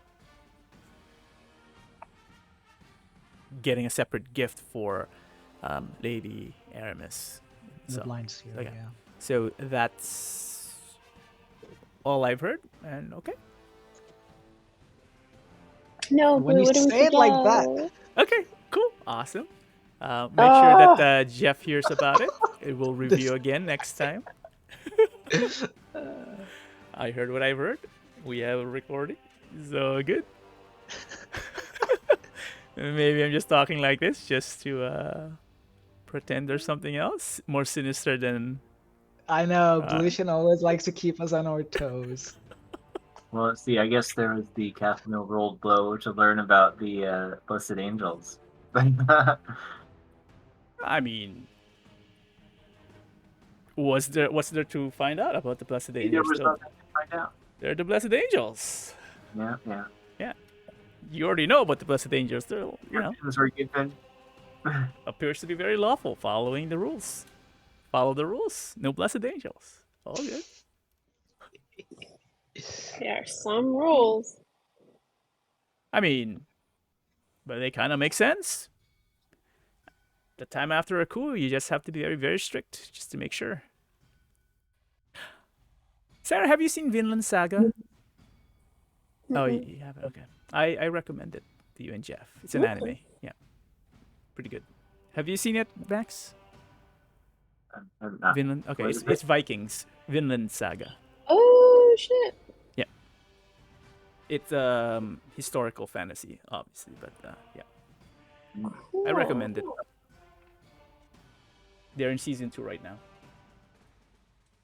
No, I need animes that have a lot of stuff so I can binge them. I'm so annoyed that I get caught up with fucking Attack on Titan and I have to just wait. It's the worst. I hate waiting for stuff to come out. Have you seen and finished Full Metal Alchemist Brotherhood?